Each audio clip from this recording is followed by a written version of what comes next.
Yes, good evening, good afternoon, good morning, wherever you are in the world, wherever you had the pleasure of watching Tottenham Hotspur play away in Turkey. I am joined by Lubo and I'm joined by Dan E, and there might be a few others joining us along this route. Guys, how are we? Are we well? Are we healthy? Are we good? All good tonight, yeah. Yeah, good. As good as it's going to be. Look, guys and girls in the chat, big up to you. We did the live watch along. We've all gone away. We've had an hour and a half to kind of digest everything. I've had a chance to eat, have a drink, not alcohol. And look, Lubo, let me start with you. I don't know. I find it funny because of how comical the evening's events were. Before anybody starts going along this line of, it was a really young team, we played 3 youngsters and then you had 8 senior pros in that team. You had 8 pros in that team, right? There was enough there. Our captain was out there. Our best right-sided player was out there. James Madison, who plays for England and one of our captains. Ibasuma was out there. Ben Davis is experienced. Porro's out there. Dragoshin, Forster's experienced. All I can think of, Lubo, is... We'll get into it in more detail, but the word Spursy that was one of the worst performances I think I've seen from a Spurs side. I thought it was atrocious to a man. Lubo, talk me through it. How do I feel? Oh. Yeah. That was the worst performance of the season. That was worse than Coventry. Oh, yeah. I think. Yeah. No, that. No, that was worse. That was worse than Coventry. I'll tell you why. We gave the ball away twice as much as we did against Coventry. We just kept giving it to them. It was just pathetic. We just couldn't hold the ball up. Yeah. And that was a lot of that. I think was down to selection and the tactics. There's so much that he could have done differently. Apart from the back four, I don't think he had anybody else that he could play. I think Udogie, you've got to give a rest to. I saw something on Twitter before my son picked it up. He's played more minutes this season than any other Spurs player, and you can't run the kid into the ground. You know, it's not. We could have conceded 10 tonight quite easily. But they could have scored. They could have scored 4 in the first 5 minutes after half time. I mean, that was just like target practice, wasn't it? Mental. It was mad. I mean, Dan, first of all, I love your top. I love that. Look, it's sexy. I like this. Look, Dan, there's a lot we can talk about. And listen, there is a lot we're going to talk about. We can talk about passing. We could talk about tactics, substitutions, the sending off, the number of shots we conceded. Listen, I don't want this to be a whole, Angie in, Angie out. I'm not going to do that at all. I'm bored of that game. But what's the point? The tactics away from home, Dan, were just from the first 30 seconds. We talked about it offline.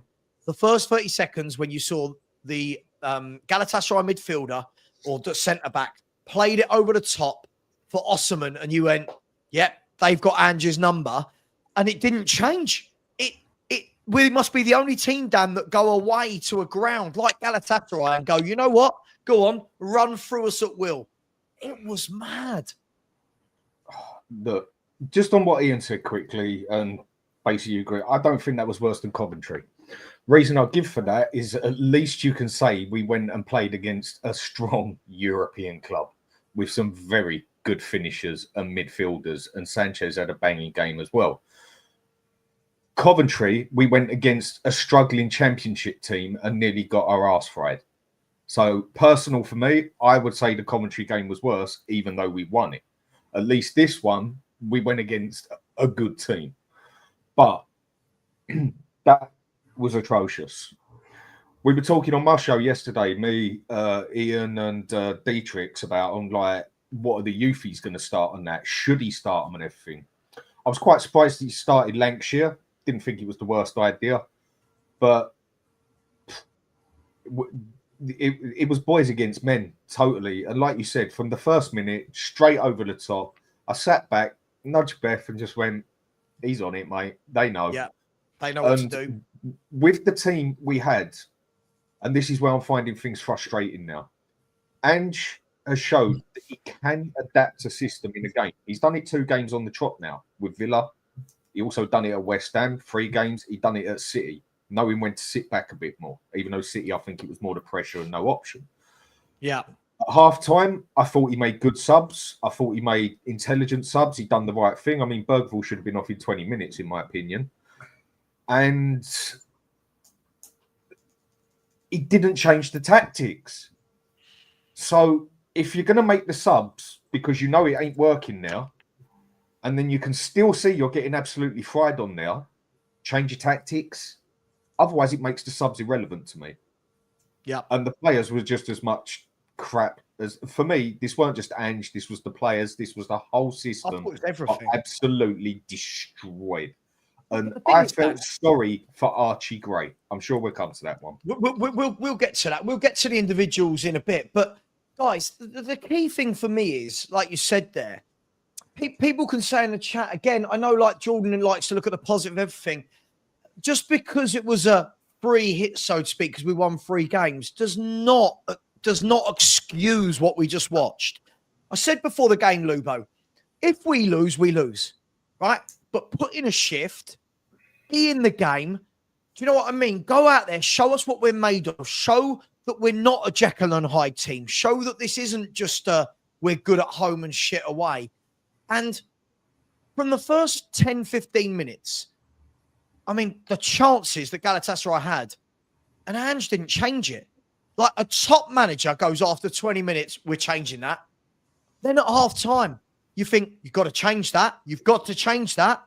No, we're still playing it out the back. We've still got that semi-high line.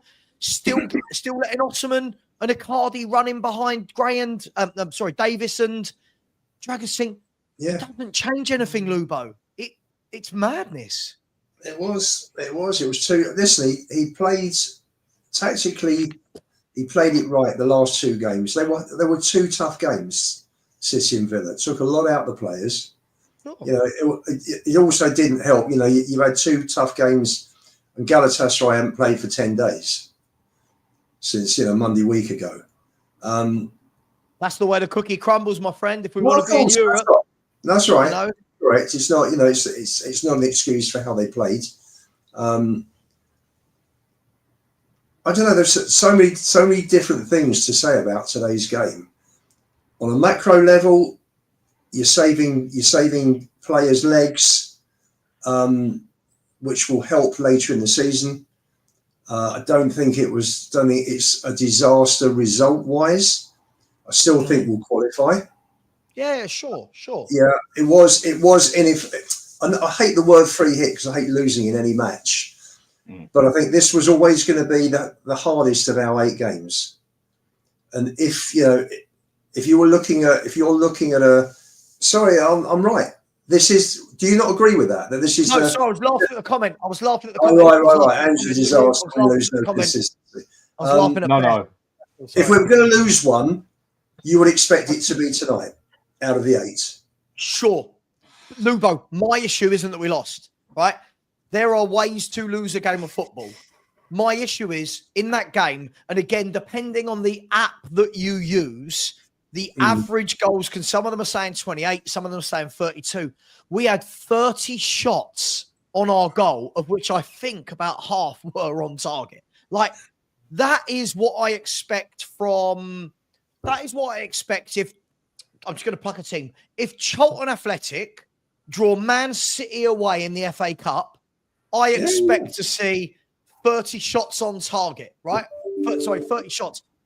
We're away in Europe. There was enough talent on that pitch, by the way. We could talk all day long, all day we want, right, about players missing, 3 young kids playing. But okay, this is what. Let me ask you this. Hang on. This is what Ange has said to us over and over again. He wanted to go into the season with. He didn't want to buy the experience. He didn't want to buy more defenders. He said both those things. So this is what he's got to deal with.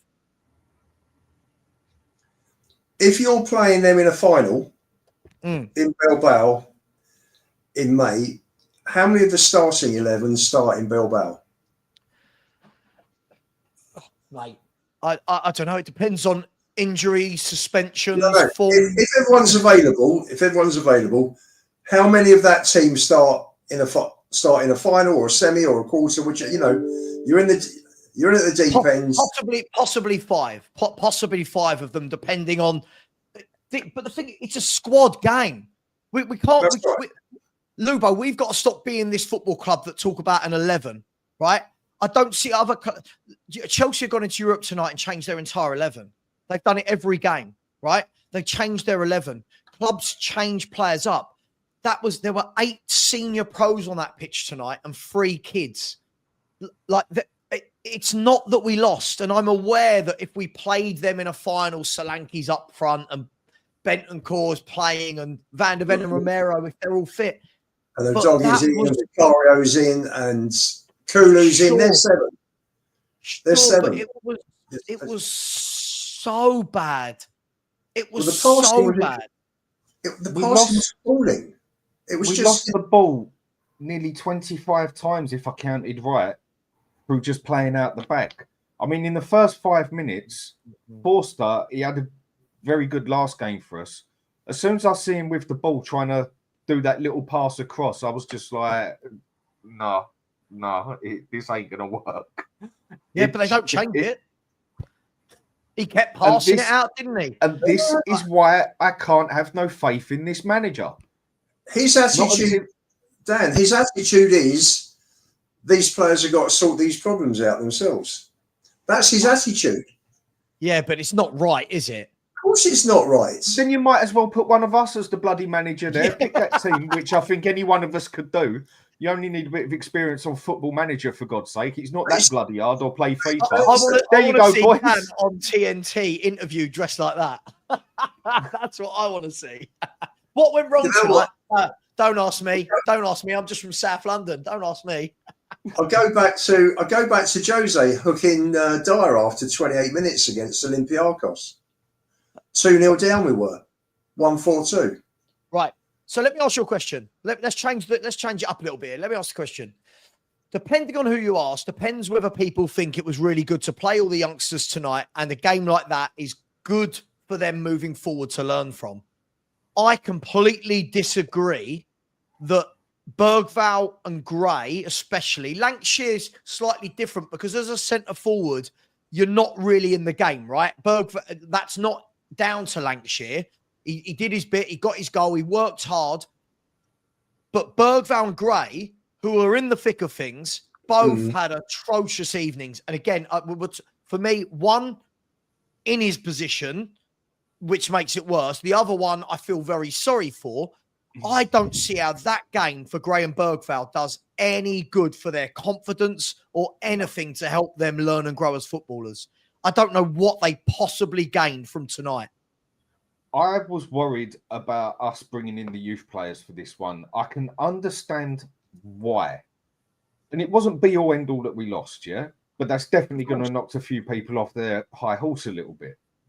And the other point of it was, of all places to go and play your youth team, all right, or your youth team, sorry, some of the younger players, all right, I've got the attitude. If you're in the squad, man up, grow up here. You're there to play. You're in the 24. But when someone's only played about 3 times in his life, not even that, I'd say about twice in his life in top football, and the other one, I don't even think he started a game in the Premiership, you then go and stick them against Galatasaray at that stadium, which is probably one of the worst places in Europe to go to for the aggression you are going to get off the fans there. I mean, even on TNT, you had Glenn Oddle saying how when he played there, he absolutely crapped himself. And I just don't think that was the smartest idea. But I could see why he did it. Can we just... Sorry, we've got to nip this in the bud, right? Tottenham Hotspur knew they had European football this season. If I'm not wrong, guys, we went into the summer knowing. Yeah? I know that's stating the obvious. No one called up Spurs the day before the transfer window and said, by the way, you're in the Europa, right? We knew we were. Is that right? So this sort of thing with our B team. No. And chose what team to put out.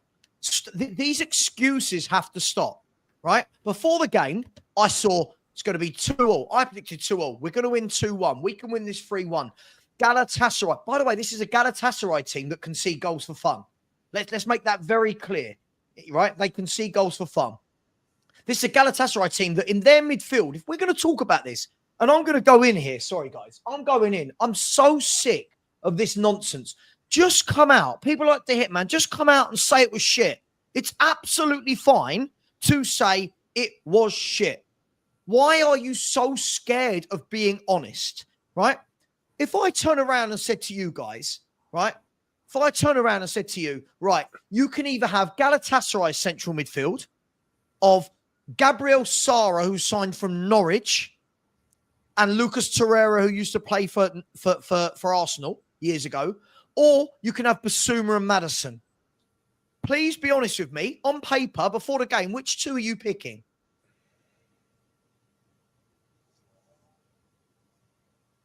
Anyone?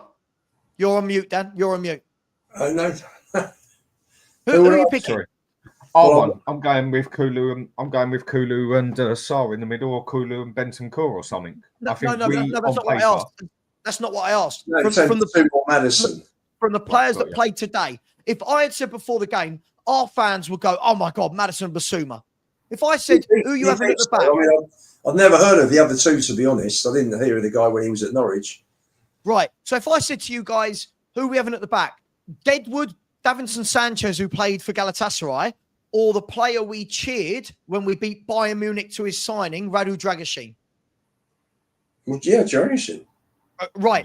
I could do this all day long. Who are we taking? Are we taking the Galatasaray right back or Porro, who everyone raves about? Are we taking Sonny, or are we taking whoever they had on the left? Right. Brennan Johnson, who everyone loves. Or they're right. So when we do this RB team, sorry, we knew we had Europa League. We knew we needed a squad. This is the squad the manager went in with. He wanted kids, right? He said, I don't want it. I didn't want the experience. That's not how I do it.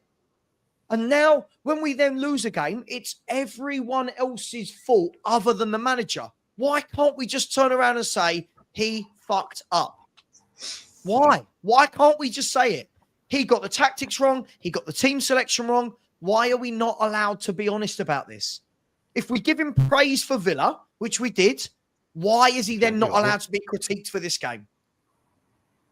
Sorry, when you go and I'm just so frustrated with our fan base. Same. When you go and see what he did with Villa, even what he did with Man City, he's got a lot of praise off of me just lately. And I must admit, with Man City and Villa, I was actually quite impressed with him. And then we go and do this, but a lot of people just brush it aside. Yeah, but it's a game that don't really matter. Well, that game could have mattered a hell of a lot more if it would have been, if we would have conceded more, because that might come back and bite us in the arse, how much we could have conceded there.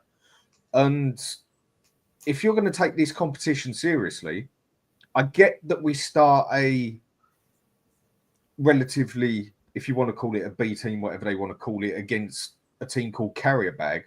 But when you're going up against Galatasaray and we're going to go up against Roma, you put in a strong team. I wouldn't have played the youth players. But they weren't even out of their depth. Weren't even the problem, Dan. Like, as I said, there was enough seniority in there to show some leadership. Sonny for me. Porro had a bad game. Porro was terrible. Porro was terrible. Porro, Johnson, Madison, Son, Dragusin. I thought the senior player, the only one who came out with any credit for me was Bissouma. I thought Bissouma, at least in the first half, was trying to be press resistant. He was getting back. He was really, but again, you said it, Ian, before we started the show. Surely, in a ground like that, the first 20 minutes, you have Sar and Bissouma, or Bentancur and Bissouma. You stick them in front of that back four when you know it's not the strongest back four you've got, and you say, right, nothing silly for 15, 20 minutes. Don't open up. What do Spurs do? Minute one. Raring all over the pitch, gaps in behind. And for me, it's just the worry that this manager doesn't seem to ever adapt away from home. What was worse was that he didn't really have a choice regarding the selection of his back four, because you can't keep playing Udogie. you run knackered. into the ground. Yeah. Yeah. Sorry. Yeah, So no, you I agree. Jed Spence, though, that was his he had decision, that. wasn't it? That's right. Well, listen, he's messed up. Spence isn't eligible, is he? That's what I mean. That's what I mean. Yeah. So Bad decisions. He's messed up with Spence and not buying a left back in the summer. So you've got what you've got with Mickey and Romero, injured, and no Spence. Reguilon's not in the squad either. So you got no choice, have you? That's Phillips has gone out on loan. Dorrington's not ready. So they're the four that you're left with, and Gray's not even a defender. So you're stuck with that four. So you say, right, I've only got Forster Vicario tonight. Probably wouldn't have made too much difference in terms of the result if Vicar played. And you look at your back five and you think, right, I'm missing four of my five. That's his fault. He never had a choice. Correct. So you're missing four of your five. You sit deep at Galatasaray. You get into the game. You keep it goalless for a good 15, 20 minutes. You get into the game, and then you start working at it. And, fine. I would have played Bergvall, but I would have had, and unfortunately, he was appalling. Just absolutely dreadful. He looked completely lost. Completely lost. But it's games like this, if you're going to say, Kulu puts in the yards, he puts in the mileage every single game. There's going to be a point during the season where he's going to run out of gas, and we don't need that because he is key to the way we play. So to bring in people like Bergvall for a game like this, I didn't have a problem with it, but I did have a problem with the way he played a high line, the way he played one holding midfielder and two creative when he did the reverse, and it worked against City and Villa. So that was wrong. And if you're gonna play a wide open situation, then you're not going to have that much of the ball. So when you get the ball, you've got to keep the ball, and you've got to have someone like Solanke up front who can hold the ball up and take the pressure off and bring players into the game and bring the team up. And he didn't even do that. So the whole thing was a complete shit show. Can I ask you a question, though, Lubo? Right? We're talking as though he had to rotate players. Now, I just want to remind a few people before I do. By the way, there's nearly 360 in here and 62 likes. People, come on. We've already done 4 hours streaming for you earlier. Back to do more. Can you at least smash the like button for Lubo, for Dan, for myself, giving up our evenings? Come on, people. Smash the like button and please do subscribe to Dan and to myself, to Hotspur Hood and to Football Heritage TV. Please do that. I want to remind people that after Sunday, and so I'm not teaching anyone to suck eggs, there's a 2-week international break, right? There's a 2-week international break. Why couldn't he have played Udogie tonight and Sunday? Why couldn't he have played Sarr? So let's be fair. Sarr's not been playing 90 minutes week in, week out. Why couldn't Sarr have played tonight and Sunday? Right? Why have we got to do the... Surely, if you're looking at your Europa League group games, you're going, right, the one game I want to go strong in, of all of them, the toughest one in the group is Galatasaray away. Surely then you go, right, Udogie, Davis, Dragusin, Pedro Porro. There's your back four. Right, Vicario can play in goal. There's nothing to say Vicario can't play in goal. He's a goalkeeper. They should be able to play a game a day, right? Can we be honest, right? They're not running around, right? Why couldn't Sarr or Bentancur have played in there with Basuma? Do you know what I mean? Why couldn't Solanke have played tonight and Sunday? I just don't get this. Liverpool played a near-on full-strength team against Bayer Leverkusen. I bet you at the weekend they play a near-on full-strength team again. Yeah. Well, I just don't get it. The only one that I can give a bit of leeway on is Udogie, because for me, the past few games, he's just looked knackered, and I do mean knackered. He's playing in the red zone, Dan. That's what I mean. He looks knackered, yeah. So I can understand that, yeah.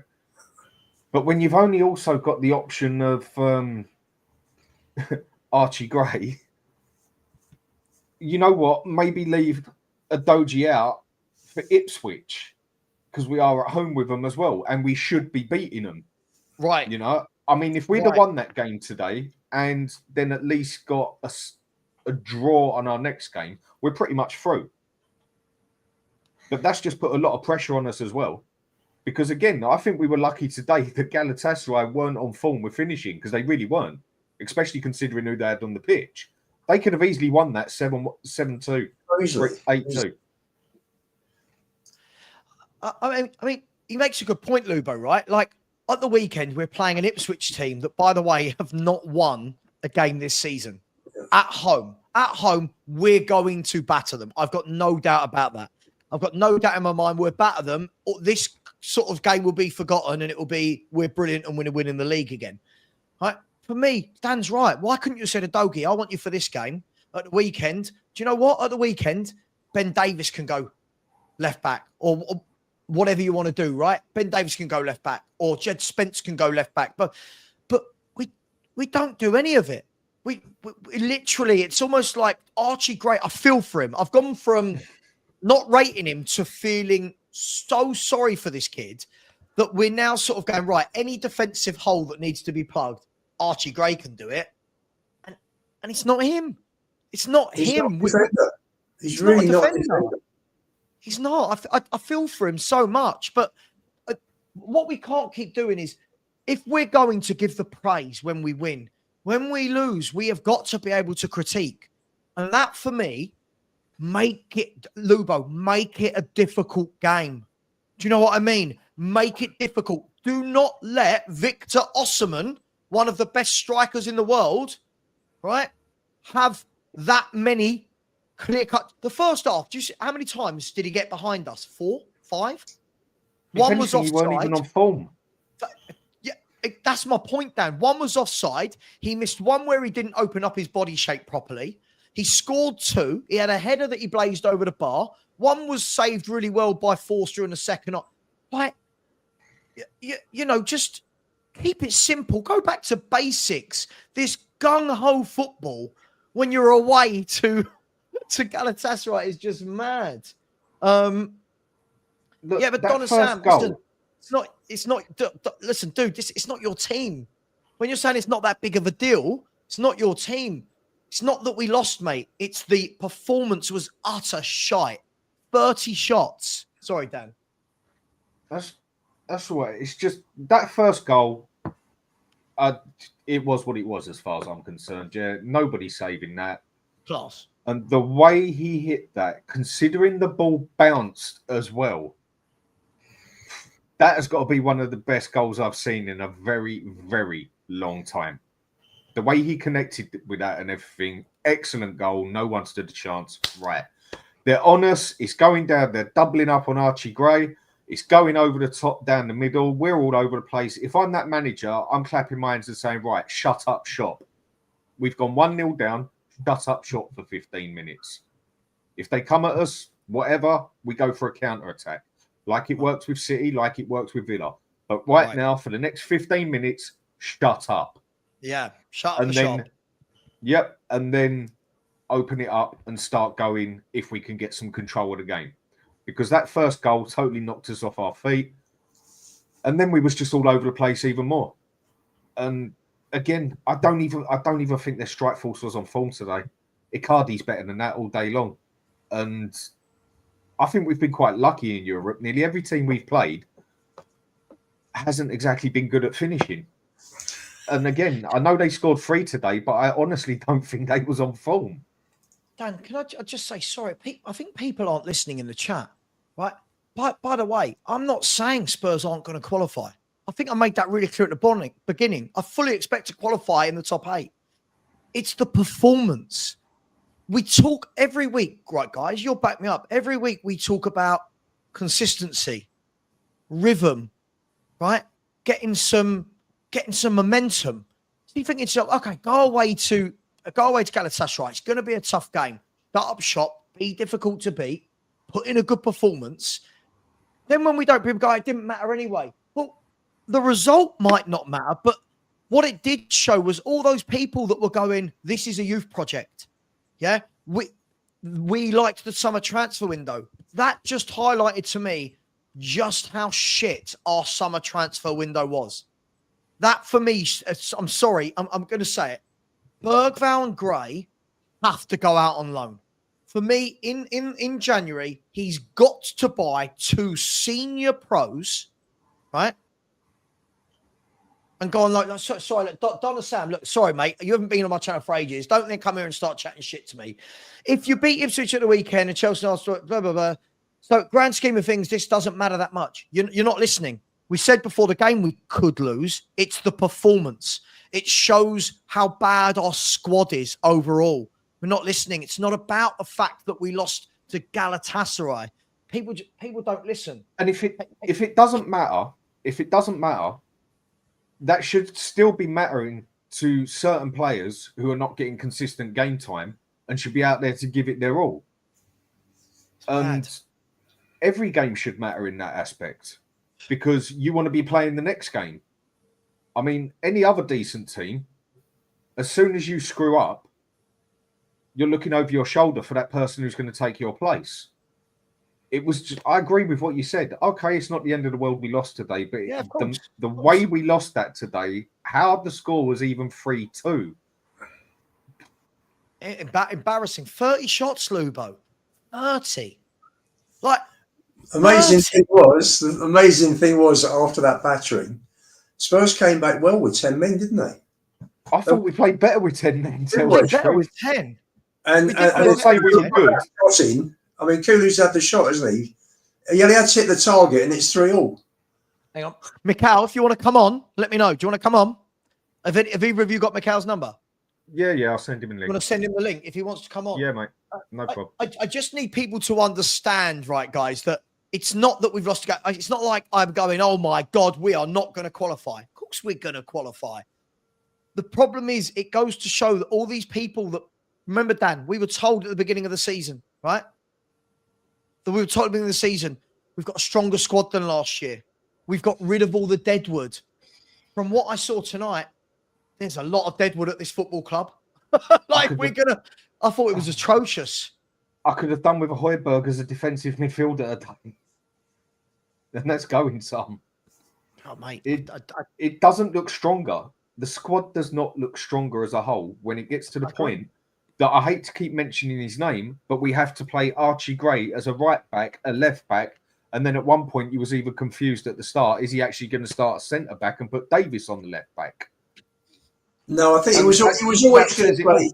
Dan, he was always going to play left back because Dragerson and Davis have done okay the last couple of games. I agree, but that's not what it said on the setups. On Sky and other ones I watched, they all thought Gray was going to play in the middle. And I thought there was more chance he'd play on the left or right, but were you 100% sure? I don't think anybody is. No. It's why break up? Gray hasn't played at the back with. He's not going to throw a kid in at centre back at Galatasaray. I mean, right. So he just throws the kid in out of the left on his own and lets him get cooked. No. Centre back is a little bit different to left back. It's Oh right, is it? Right in the middle of it all, aren't you? It's At least at centre back, you ain't getting double trebled up on. At one point, he had 3 players round him in a triangle, and there was not one Spurs player there backing him up. But Sonny and Madison don't drop back, do they? They don't cover. Look, the way they pounced on him today, 4 games on the trot, by the way, that they've done this to him, yeah? And the way he came off of there, the poor fella must be walking like John Wayne. He got absolutely torn one, and it wasn't his fault. I don't blame him for today at all. No, it was a. It's true, isn't it? If we have a goalkeeper crisis, we'll get our. Look, let's talk.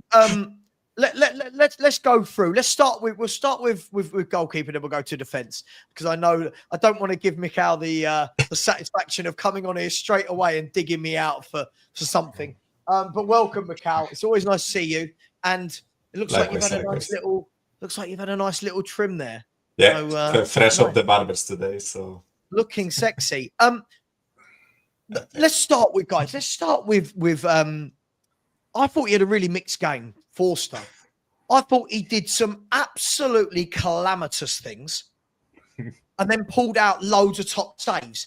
And if anything summed up Jekkyl and Hyde at Tottenham, it was that performance. But again, I don't know. I'll start with you, Mikhail. I don't know if this is what he's being told to do of playing out the back. He can't do it. He can't That's like not his it way. just from minute one. We looked terrible, and I thought he was a big part of that. What do you make of Forster and him playing in these games? What's going on? I think the easiest way to summarize his performance is the saying that he didn't have an impact on scoreline because he pulled off like 3 absolute worldies, Yeah. and all 3 of the goals he could have. if he took less than a minute to go down to ground to save those shots, he probably could have saved some of those, right? So for me, it's like ironically, like I think we would have scored, like conceded 3 anyways, right? He saved some, but some of those goals were absolutely on him. But I think, the chances that he was faced with were mostly due to our defense, right? Which we'll talk about later. But I have to completely agree with you with the playing out of the back point. I don't think he's comfortable with it, and I don't think we should be doing that when he is in goal, right? This is one of the points that we always criticize Ange for, which is lack of adaptation when it comes to what players you play with, right? So we always say it when Dragusin is in that backline and Van de Ven isn't, we should drop back, right? We always say it. If Forster is in the goal, we shouldn't be playing out of the back as much, right? This is the issue. You have to look at what players you have, and then adapt your gameplay to it. And we had plenty of issues because we tried playing out of the back with him, right? His passing wasn't, as much as we can criticize Vicario, I think he's a way better passer out of the back than Forster is. You're a better passer. Not saying out much than because Forster is tragic, Cal. right? Sorry, come again, Savva? I didn't hear that. So you're better at passing the ball out the back than Forster is. It was just every pass out of the penalty area from Forster. It was like it was either a hospital ball or straight to a Galatasaray player. Yeah. Surely at some point the manager whistles over to him and says, "Oi, just go long. Just go long." Right. Just he did a couple of times. He did do it a couple of times. The thing is with Forster, he is your typical old school keeper. Yeah. He's a unit. Yeah. He is that one, and I've never thought he's a bad keeper. I've never thought he's a good keeper. Yeah, agreed. That volley he saved today, that was a world-class save. I'll give him that. And he's always been a unit. He's always been very loud in his box and everything. I'm not putting him on the same level, by the way, yeah? So don't misunderstand this, people. But to me, he is a Peter Cech keeper. He is a Peter Schmeichel keeper.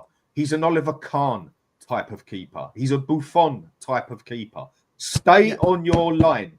That is what you're there for. Do not go nowhere else. If you have to go anywhere, you step about 3 yards. Stay on your line. And that's what he is. And that first time he got the ball and literally passed it straight across the Galatasaray player's foot, missed him by about 2 inches.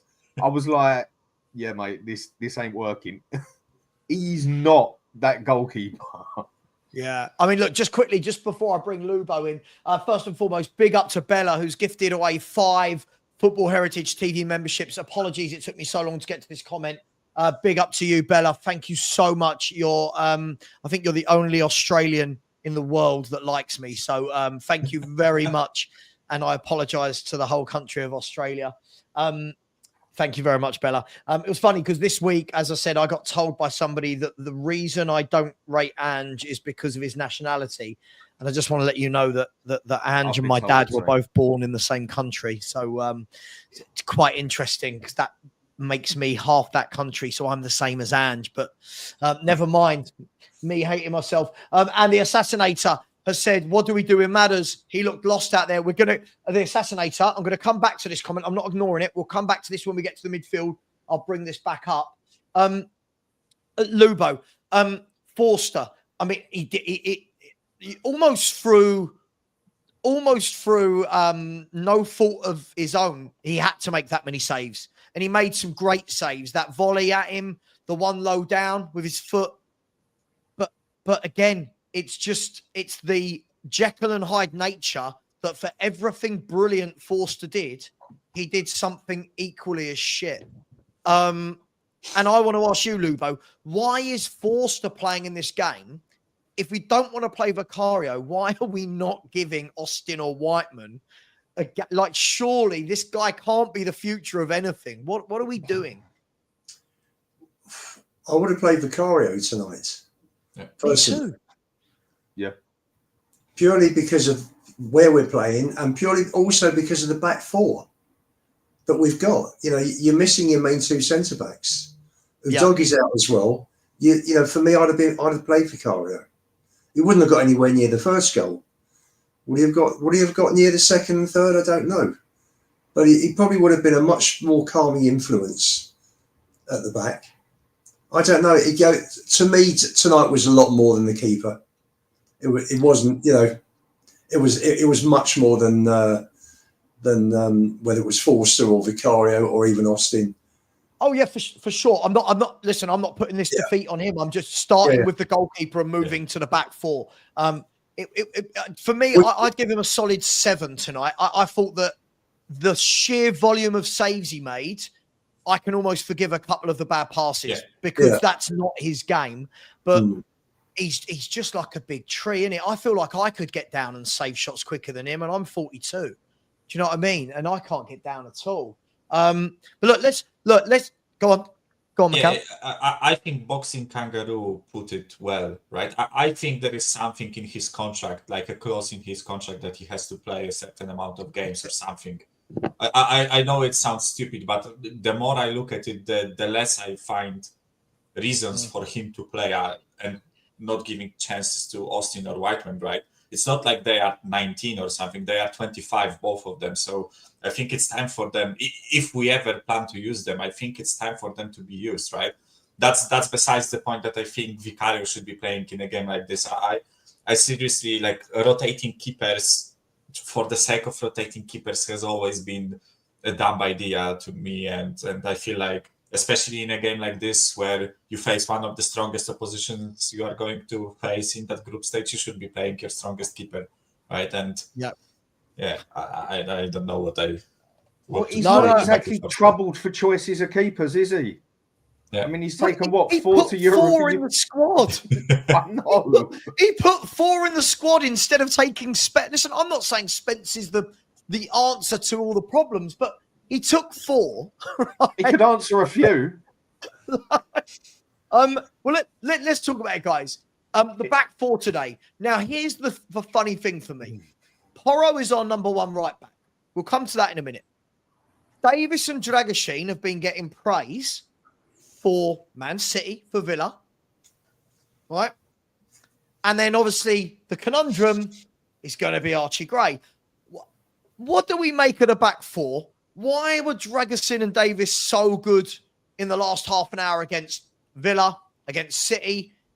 And then today, it looked like none of them had ever defended in a game of football before. I'm going to call out, Gray was shit at left back, but it's not his position. Porro was diabolical. I thought Porro, everything, his defending, his positional sense, his passing. And that's the worst. Dragoshin today. Yeah. Whoever wants to start. That blew my mind how bad Dragoshin was today. As much as I would like to critique, I mean, for me, Gray wasn't the biggest issue in this backline, and I think that's like a testament to how bad Dragoshin and Porro were today. I think there were. I agree. A shocking performance, guys, and especially in the first half, Dragoshin made what the hell was he doing? It's like, as you said, it's not even as if they didn't defend ever in there. Like, they didn't. It's as if they didn't play football in the like. It was shocking watching them. The ball just kept bouncing off of them, and they just kept misplacing passes. And like, correct me if I'm wrong, because like we faced so many shots today that I don't remember if it was a goal or not. But there was this one. It was, I think, the third goal where Davis passed the ball to him and he just miscontrolled the ball, and Galatasaray broke through with 2 players behind our backline. It's like, guys, like what are we doing, right? If in doubt, kick it out, right? It's a basic It's the oldest saying in the world. It's a basic thing. Just just twat it up the pitch, Yeah, right? twat it. Boom. Have it. John Smith adverts. Boom. Yeah, Have it. Oh, as I mate. said, I don't think Gray was the biggest issue today, and yeah, I actually counted many more issues with Dragusin, especially. But as you guys said, Poro. I believe he is a good player, right? And not necessarily the best defender, but I believe he is a really good player. But today he just looked like both tired, out of it. Like there was something just not right with his performance. Because Do you know what he looked like, Mike? Yeah, go on, Dan. Sorry, because sorry, man. Sorry to interrupt you. Just to put, he looked like he had a hangover. Yeah, that is how he played today. He looked like he was hanging out himself.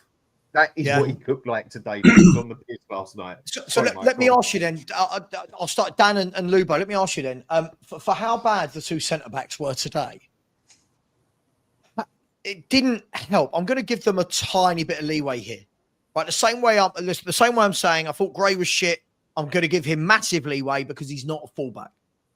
Gray and Dragusin and Davis for me, they can't be anywhere but the edge of the 18-yard box. You cannot expect them to be even 10 yards outside the box when Victor Osimhen, with that pace and power, is going to do them every time. So I'm not excusing them, but surely, to goodness, you look at that and go, right, you two, edge of the 18-yard box, right, Basuma, you're going to play in there with either Bentancur or Sarr rather than Bergvall.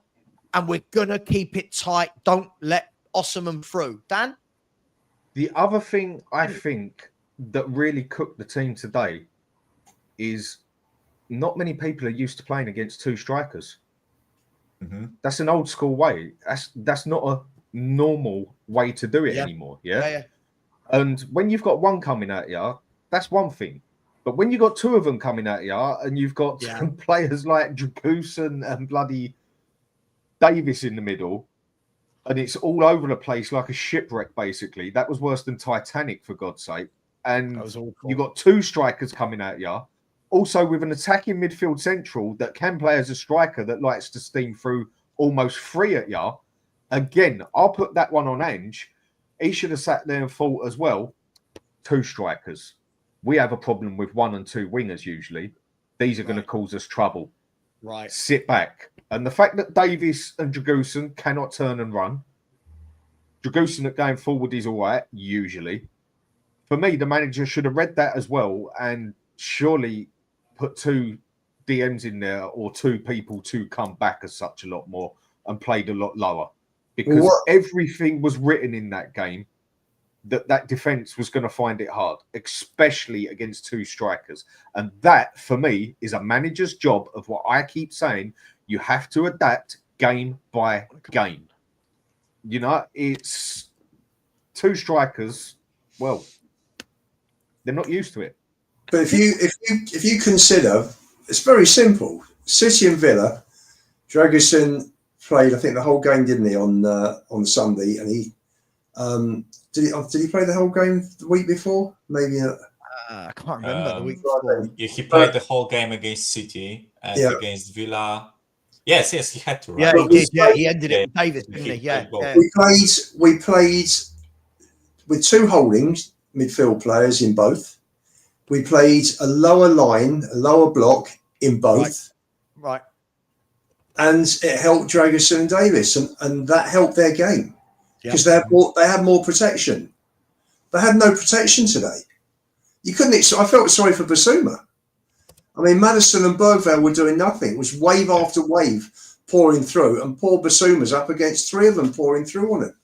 It was ridiculous. There was no cover from, literally, there was nothing. There was no cover for Gray. There was hardly any cover for Poro because Johnson wasn't dropping. The whole thing was poor. You know, and why not stay with what you've done so well with for the last two games? That's what I don't understand. I agree. Lubo, do you know what? This is the key thing. I've said the last couple of weeks. The best games I've seen Spurs play this season is when we haven't played.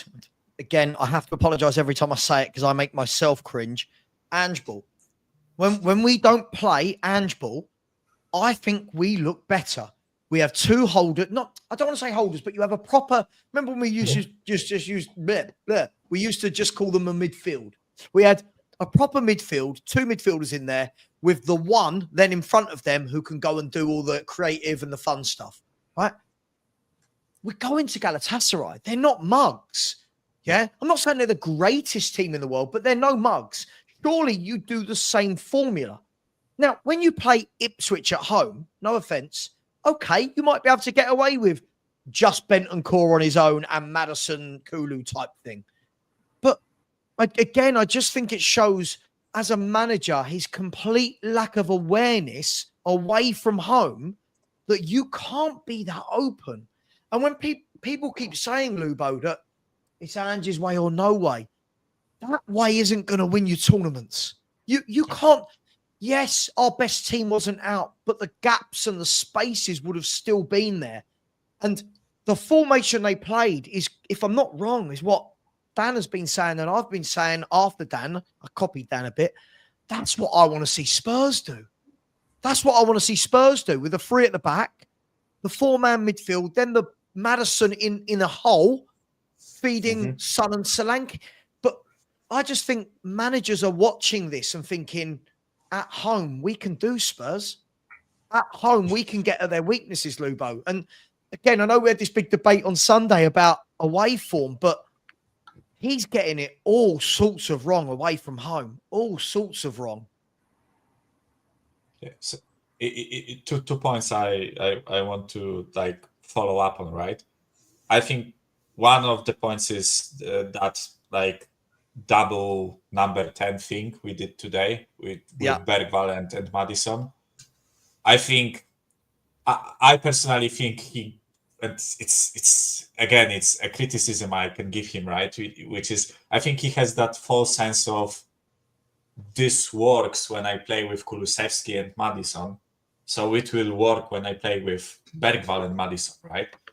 The issue is Kulusevski compared to Bergvall, he's much more physical. He does a lot more work defensively. He plays with his back towards the goal better. He's generally a better, more experienced player, right? So when you just throw Bergvall and Madison together as double number 10s, no matter, and I think this point still stands even if he played at home. They are just too lightweight. They don't do enough work to protect that backline, to help Bissouma even, right? I think the only guy for me that can walk out of this match today with his head held high is Bissouma for me. I think personally, with the amount of troubles he had due to that completely misbalanced midfield, I think he actually did quite well today. So that bollocks, Bergvall and Madison, we cannot persist with it, right? And especially against Galatasaray away, I think we should have played Sar, Bentancur, someone with Bissouma, and then Madison or even Bergvall. We'll get into the midfield. We'll get into the midfield. I feel like, listen, we do have to talk about this. I know we have talked about it, but lots of people have been having these shows about whether or not just playing Gray at right back or centre back or left back is good because it's minutes. It's minutes and he's learning. I'm at the stage where I think this is doing him more harm than good, guys. I don't see. I mean, Ange came out after the game and said he thought that Gray was great. Now, Gray will know himself that he wasn't great. Gray will know himself that he's not a left back. But I think this is doing him more harm than good. I genuinely, and I'll ask everyone in the chat, I'll ask you three, what would Gray have possibly learnt tonight playing at left back and being roasted? Like, they doubled up on him. The winger had the beating of him. Every time the winger went to take him on, he went past him because Gray's not got the pace and he's not got the... We talked about this Ian in the week. He's not naturally a defender. He's not learnt those body shapes. So is this currently, guys, doing more harm to Archie Gray than it is developing him? How can it be doing him any good? Now, okay, I get the idea of minutes on the pitch, yeah? But the thing is, and again, this is not dissing him because he had a poor game. Everyone had a piss poor game. But him especially, he got spit roasted today. I mean, absolutely spit roasted. He didn't just get he got Just give done. me 1 minute. And it was not his fault, because there was even times where he was inverting like he's told to, and the player just literally walked past him. Or he was sitting in the middle trying to cover the defence where Jagusin or Davis had fallen over themselves. And they had him in a triangle at one point, and not one of our players was there to help him. I genuinely feel for the boy. And how can that 4 games straight now, that we can see it, Dazan see it, it don't look like it, and he must see it, that the 4 straight games he's played now, the 3 in Europe and the other one he's played, every time the team has doubled up on him at least. They've looked straight at Archie Gray and thought, we'll have him. Every time. That is why I've said in other games where he's played as right back, get Johnson off of there, put Kulu on there, because Kulu can actually come back and cover. Johnson's just as pathetic as anyone when it comes back to defending. Oh, he's terrible at it. He's terrible. Yeah, I mean, he's look terrible. at him. He's like half football. the rest of it. I still don't rate him. I mean, again, he had his assist and then poof, he was gone. We'll get to the forwards. Don't worry. We'll get to the forwards. Don't you worry.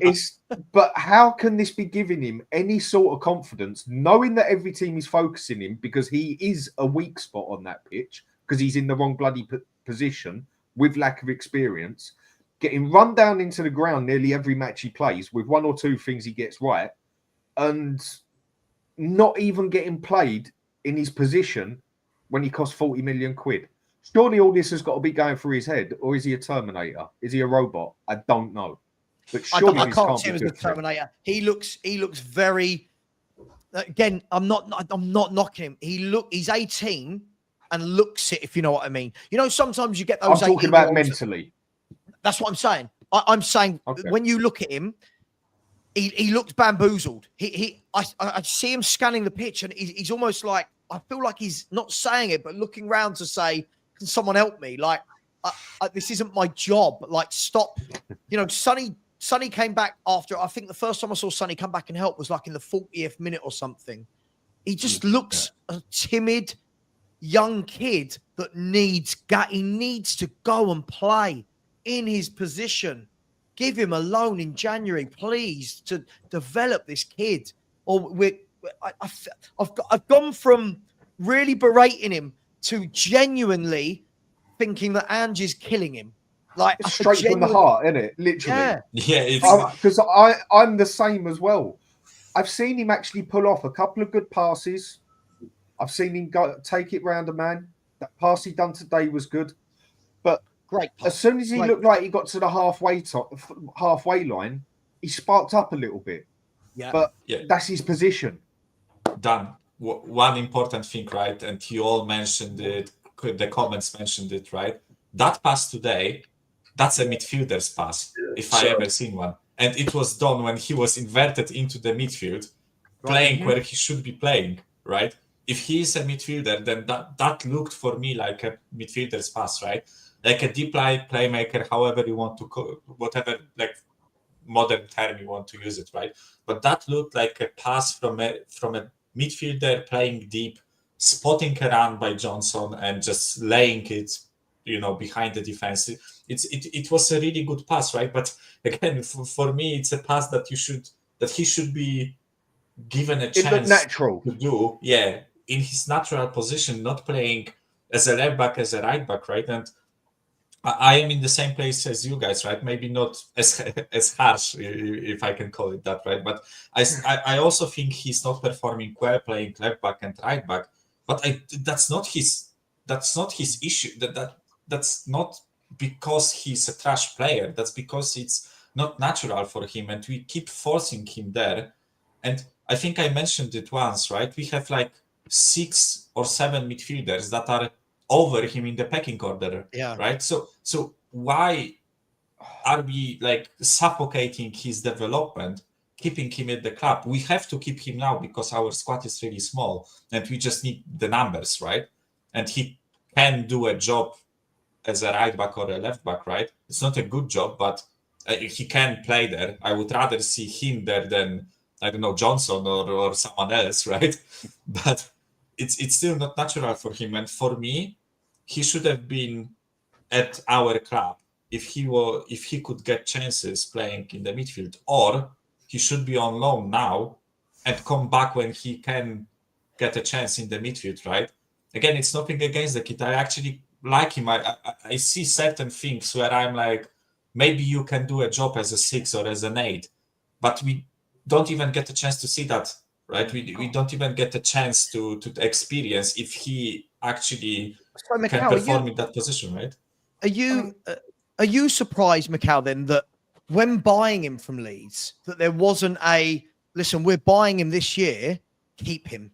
Like, we're buying him this year, keep him for a year, but we're going to write into the contract that he must play 30 league games minimum, 40 league games minimum. Arsenal did with Saliba.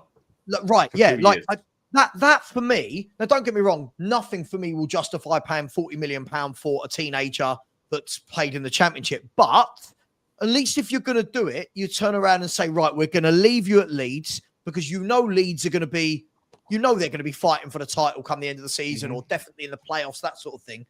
He's going to be involved in midfield battles. Leave him in there, and then say, right, do you know what? We're going to bring you back next summer. Or even, do you know what? The first 6 months of the season, you're going to stay at Leeds until Christmas. Then we're going to bring you, like, but to just bring him in and then give him minutes in left back and right back, I just don't see how it's developing him. I don't get it. The other thing frustrating. One thing, quickly, and I'll let you have your moment on Archie Gray. It's frustrating me a lot now because a lot of people, you included, Ian, on this one, have thought that we've got a vendetta against him or something. No. And you've now got people on here actually bleeding from the heart from him. Yeah. Do you know what? If I walk past him down the road, I'll tap him on the shoulder and say, come on, mate, come in the pub. I'll buy you a lemonade because that's look like he's all he's ready for. He don't look like he's ready for a big head to say. Dan, he needs a hug. Genuinely, he needs a hug. It's like this, like Raydon. When we're saying, and I'm coming to you, Ian, but when we're saying, why loan him out when Ange can work with him every day? Because the difference is, Raydon, he can work with Ange every day, but he's working on right back and left back. The guy's a midfielder. I said this to someone earlier, and I'm going to pass this over to you now, Ian. If this had been the other way around, what would we do? If we bought an 18-year-old out-and-out right back, right? If we bought a young 18-year-old right back from wherever, we said, you know what? You're not playing right back. Could you go and play in centre mid for us? We'd all be going, what? Why is it? Do you know what I mean? Like, but because we're pushing them backwards to the, we go, oh, he can learn how to play there. Lubo, you've always defended him. So what do you? I feel sorry for him. I can't keep saying that. I feel sorry for him because clubs normally bring in these young kids one at a time, worse ways, 2 at a time, but with the first team. He only plays with the reserve team. That's number one. Number two, he's thrown it out of position. He's played against Poku. He's played against Nunes, who Pep bought for 65 million. He played tonight against Yildiz, who's a bloody good winger. He's not even playing against average type. He's not even playing against wingers of the level of Johnson. He's playing against top level wingers. It's not fair. The one thing I will say for him is that he got a roasting first half against City, against Nunes, came back very well second half. He looked better in the second. I'll go with just in his game second, and that shows mental strength. So I think the experience is making him mentally stronger in terms of confidence in himself. You know, he's going out there. He's not. People are saying he's getting cooked. He's getting beaten well by good players. He's getting cooked. But he's he's in the Spurs first team. Listen, Spurs aren't going to play poor players every week. This is the difference here, right? I agree with you. Right. Would you have played Joe Kinnear in midfield? I mean, just, you know what I mean? It's potty. Right. You know. So I agree. So you wouldn't play Mikey Moore. You wouldn't play Mikey Moore at central midfield. Yeah. You wouldn't play Mikey Moore at centre mid and say, "Go on, son," and people would go, "Oh, it's good for his development." You just don't do it. What Angie's doing to him at the moment, You know what? More than anything, I think he needs a social worker with what Angie's doing to him at the moment. He's just totally destroying him there. He can't have confidence, Ian, surely. Is the problem? Funny, there's just seeing the post that's just come out. Is he's not learning the system? I think you've got to play a player. You've got to put round pegs in round holes. And if you're going to play him, you play him as a 6 or an 8. End of. That's where you play him. To play him at right back and left back is not helping him. It's not helping him grow as a midfield player. Here we go. It was brilliant against Chelsea, man of the match at the Bridge last year. We were talking the other week, weren't we, Sav, that this Sunday would be a perfect game to stick him in as a 6, a home to Ipswich with the first team around him. And that's how you bring these players in. You know, Pep brought Foden in with a top level. Not comparing us to City. I'm just making the comparison that Foden came in with the first team, and Gray's not coming in with the first team. He's coming in with a mix and match or a virtual B team. If he played this week against Ipswich, who, by the way, as we said before, played 10, not won a game at home, I think we're going to beat them. You could turn around and go, right, you are going to play in a, I hate these sayings, you're going to play in a double pivot with Rodrigo Bentancur, right? You and Bentancur are going to play in midfield, right? You're going to be the deepest lying one. Rodrigo will do a bit of the box-to-box, and Kulusevski is going to be the guy in front that has free license to roam, press, create, whatever. If he's not ready for that against Ipswich, no offence, Ipswich, if there's any Ipswich fans, I'm sorry, but if he's not ready for that, then he should be at Leeds on loan. Absolutely. That, for me, is when you play him. I think everyone's got this backwards that we were resting people for Ipswich. Sorry, Ipswich Town don't have Osman. Ipswich Town don't have the players that Galatasaray have. And it's at home. This game should have been the game, if anything, where you went strong. For me, look, I'm old school. Probably I think Mikhail's a bit younger. He looks a lot younger than the rest of us. Sorry, guys. But I'm from the old school of, sorry, if you turn around to a professional footballer and go, sorry, you're playing Thursday night and you're playing Sunday. Cool. All right. Right. The big clubs have been doing this for years. Man City, Liverpool, they've been doing this for years. And if you want to get into Europe, you have to do this sometimes. And that is why I've started a comment. I just can't stand comments like this. I don't come out with these excuses. Footballers can get injured training, walking down the high street. It can't always be, oh my God, if he plays tonight and he gets injured. If he gets injured, whoever we're talking about now, right? If a player gets injured, they get injured. You can't control whether that happens in a game, in training, against an easy team or a difficult team. At the end of the day, there is no need that you have to rotate that many players from Sunday to Thursday. I'm sorry, you just don't. Do you think, Savva, like a question for all three, basically, and panel, whatever, and that, chat, whatever. Do you think the way that we've now made our players so robotic to an extent, to the point that they might as well be getting injections of bloody adrenaline, do you think it's actually made them weaker? Because Roy Keane used to play 20, 30 games unless he got injured. Yeah. I hate to go to Arsenal. Put Martin Keown, who I think is a top prick, but Tony Adams as midfield. And the way they used to kick people about and get kicked about, unless their legs were broken, they was playing game after game after game. You can go through enough players like that. Do you think we've actually mollycoddled them that much with professional as such, where it's become more of a, how do I put it? It's become more like an athletics than football. Yep. Do you think it's actually damaged them more, where we've put them in this little bubble, basically? Like, oh no, he's played 2 games. He can't play 3.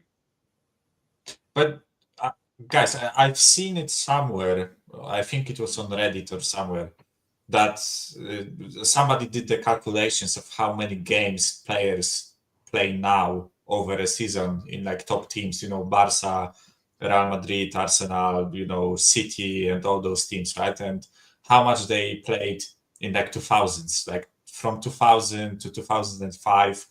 And I kid you not, it was like similar or more games in the early 2000s than it is now. It's like footballers don't play as much football as we think they do. Some of them do. There are exceptions, right? Like I think Rodri played something stupid like 60 something games in previous seasons, right?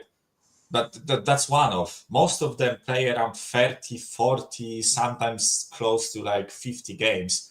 And there have been players from top clubs in like 2005 who played 66 games a season, right? Mm. It's honestly not as much as we think it is. And as you said, especially with an international break coming, right? Like some of those players definitely could handle playing Galatasaray today and Ipswich on Sunday, right? And I think I made that point that like we took off Sonny minute 55 against Aston Villa. Madison came on for like 20 minutes, I think. And yeah, Madison wasn't playing great today, right? But I honestly don't see a reason why they didn't play close to like 70 minutes, both of them, right? Maybe there were issues with some recurring injuries or something, right? In case of Sonny, but it's like I am sure they can handle this much football, right? And as I mentioned, there is an international break coming. I know it's a lot of traveling. I know it's a pain in the ass for them, but surely, like I think we should have fielded a stronger team today. If I said to you, Mikal, and we'll go on to the midfielders in a minute. If I said to you, who's Liverpool's two best players for the last 5-6 years? Salah and Van Dijk, and they play with shitloads, right? Thank you for picking those two. Absolutely brilliant. I've just looked at Salah and Van Dijk this season. Those boys don't ever get a rest. Yeah. They Salah play. plays every single minute whenever they play, he can. and they play, and they play, and Liverpool go deep into this competition, that competition. They win things.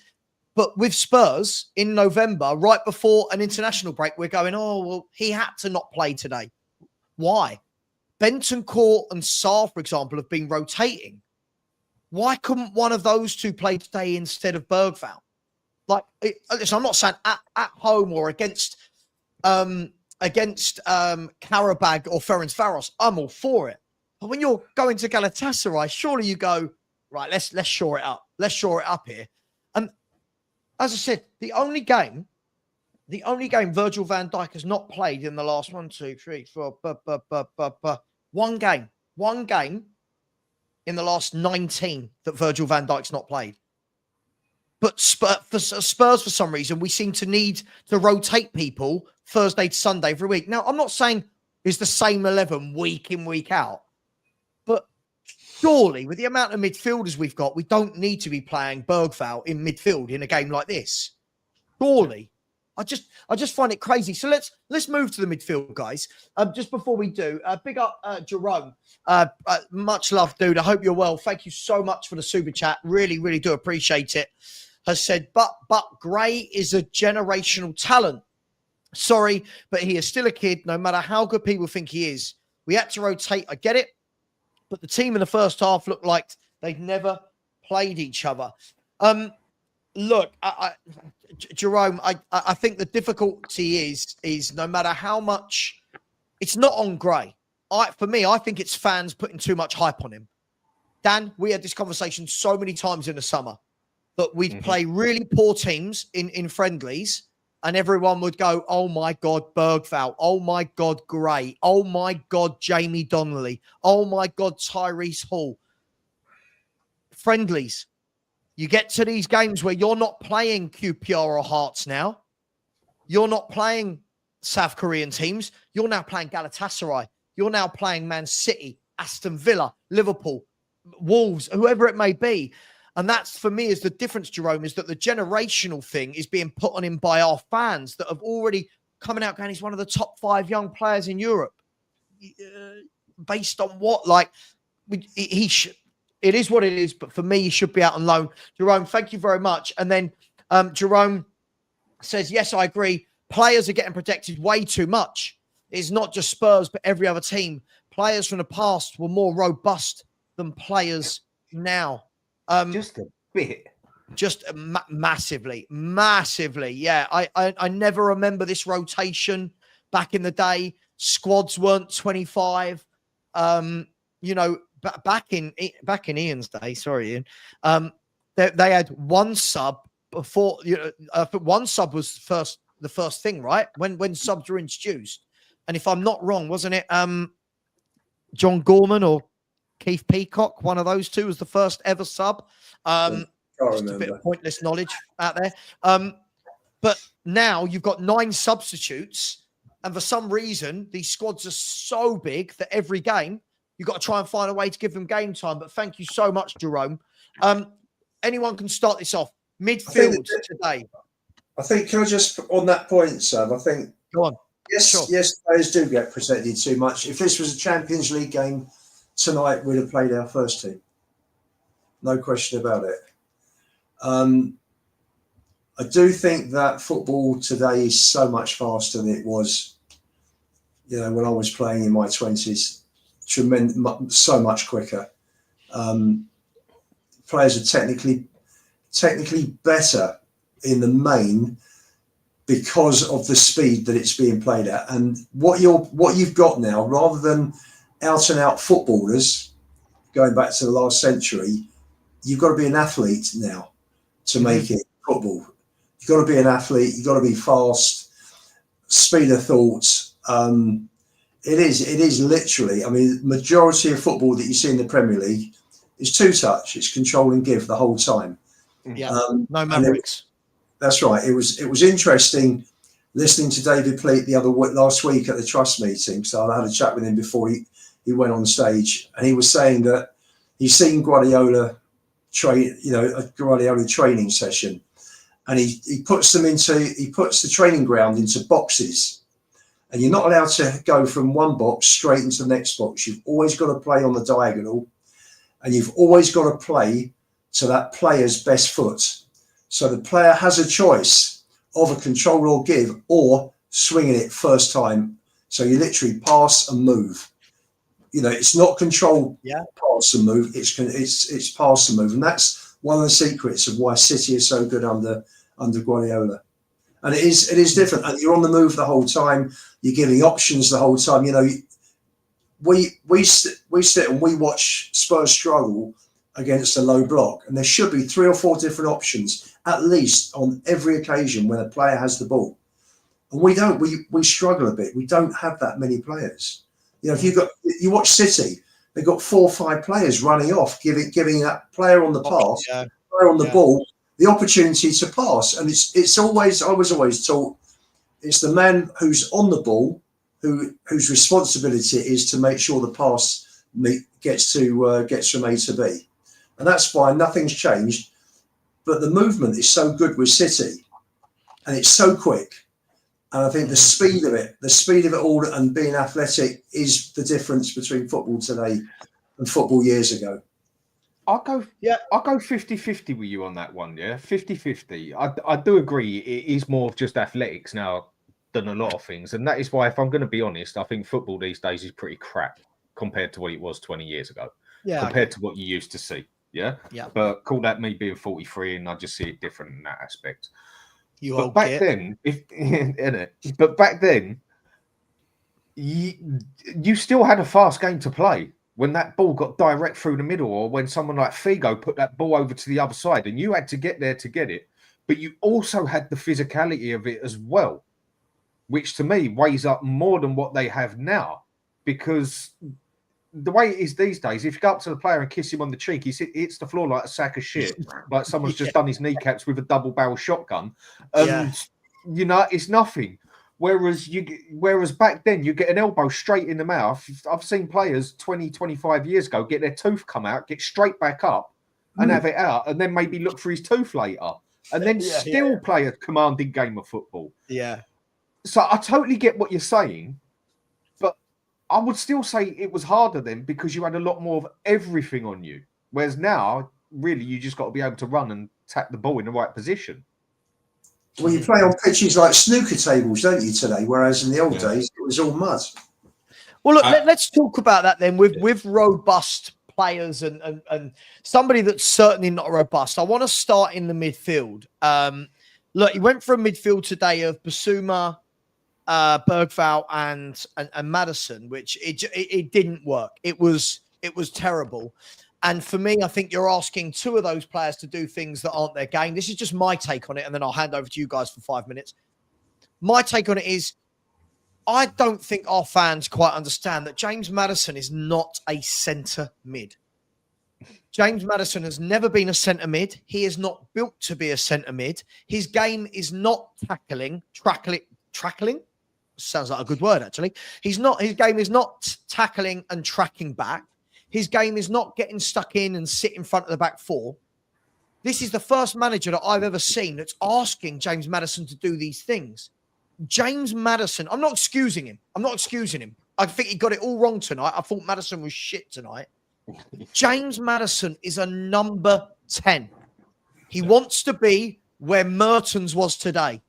He wants to be playing behind strikers and feeding balls, right? He does not want to be constantly in our own half defending. And for me, you've got that. Then with Bergvall, who I don't even know what Bergvall is. If we're going to be honest, can anyone tell me what Bergvall is? I think he's meant to be a 10. He's meant to be a 10. Right. Yeah. But do you know what I mean? It doesn't work. So for me, I think he got the whole midfield wrong. And I don't want to be harsh. I feel, again, another kid I feel sorry for. I fail to believe that anyone at Tottenham looked at this kid in the summer and didn't say, you need a loan. We've brought him in. He needs a loan. And again, our fans in the summer, right, wetting themselves at how good Bergvall is. His passing is truly atrocious. Sorry. I mean, tonight was just... If he wasn't 18 tonight, I would be going in on him hard. Right? He was truly atrocious tonight. His passing, no strength, his positional sense, lackadaisical on the football.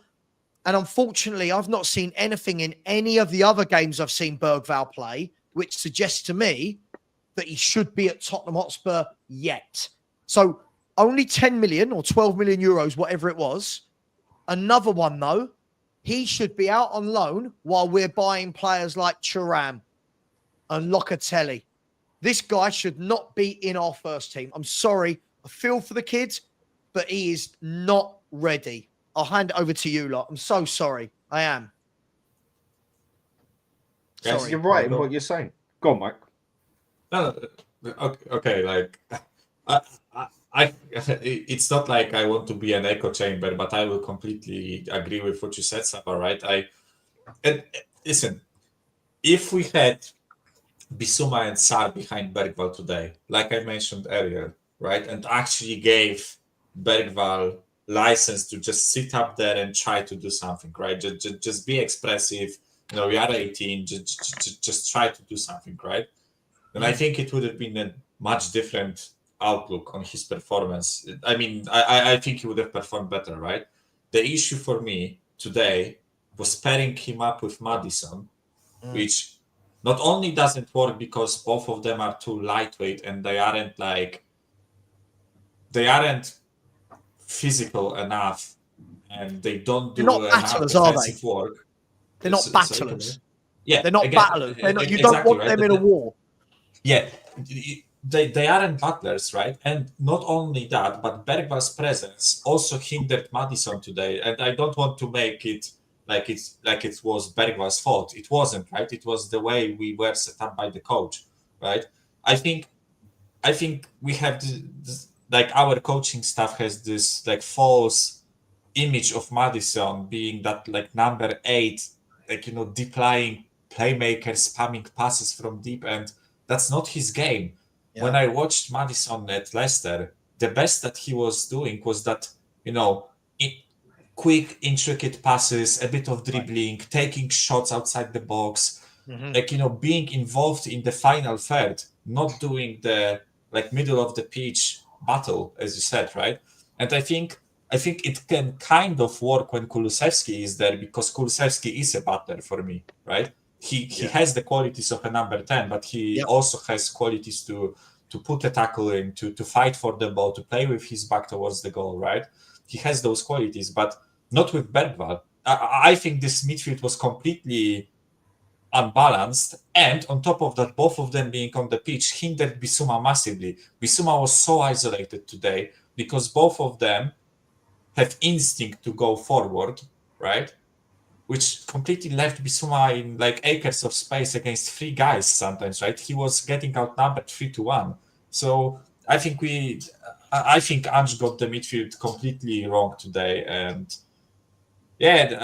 I just think they should reevaluate how they look at those midfielders and what they can give us, right? I think that there have been like PR articles in the summer saying that they were really impressed with Bergvall and Gray, right? Maybe they got the wrong impression in the summer, and it's like, as I said, similar with Gray, right? If he's not good enough yet, I'm not saying he won't be good enough, but if he's not good enough yet, or there's not enough like space to give him game time, then I think it would have been better if he was playing out on loan somewhere, not against Galatasaray away. Can I show you something? I want to show you something. And Dan, we did a show on this. I'm going to show you what I put up. And I don't want everyone to get too bogged down on which players are in which position. We can all say him over him. This is more about Madison and Son, right? And I know we're not talking about Son yet, but I put this up as an example. Now look, please don't get bogged down and people go, oh my God, there's no Kulu, don't get bogged down on that. It was more about just getting 11 out there. For me, that's what Madison needs. Yeah. That is what James Madison needs, right? Where James Madison has got 2 wide players in Udogie and Porro that are outlets for him to go left and right. And he's also got 2 players when he looks up that he can ping into Son, into Solanke, play the 1-2s, give and goes, take shots, and have that area of the pitch to himself. At the moment, Madison's almost playing in games, kind of in, I know we're not playing a 3-4-2, by the way, 3-4-1-2, but if you look at Bentancur and Bissouma in this particular lineup, Madison's almost playing in those positions when he plays for Tottenham.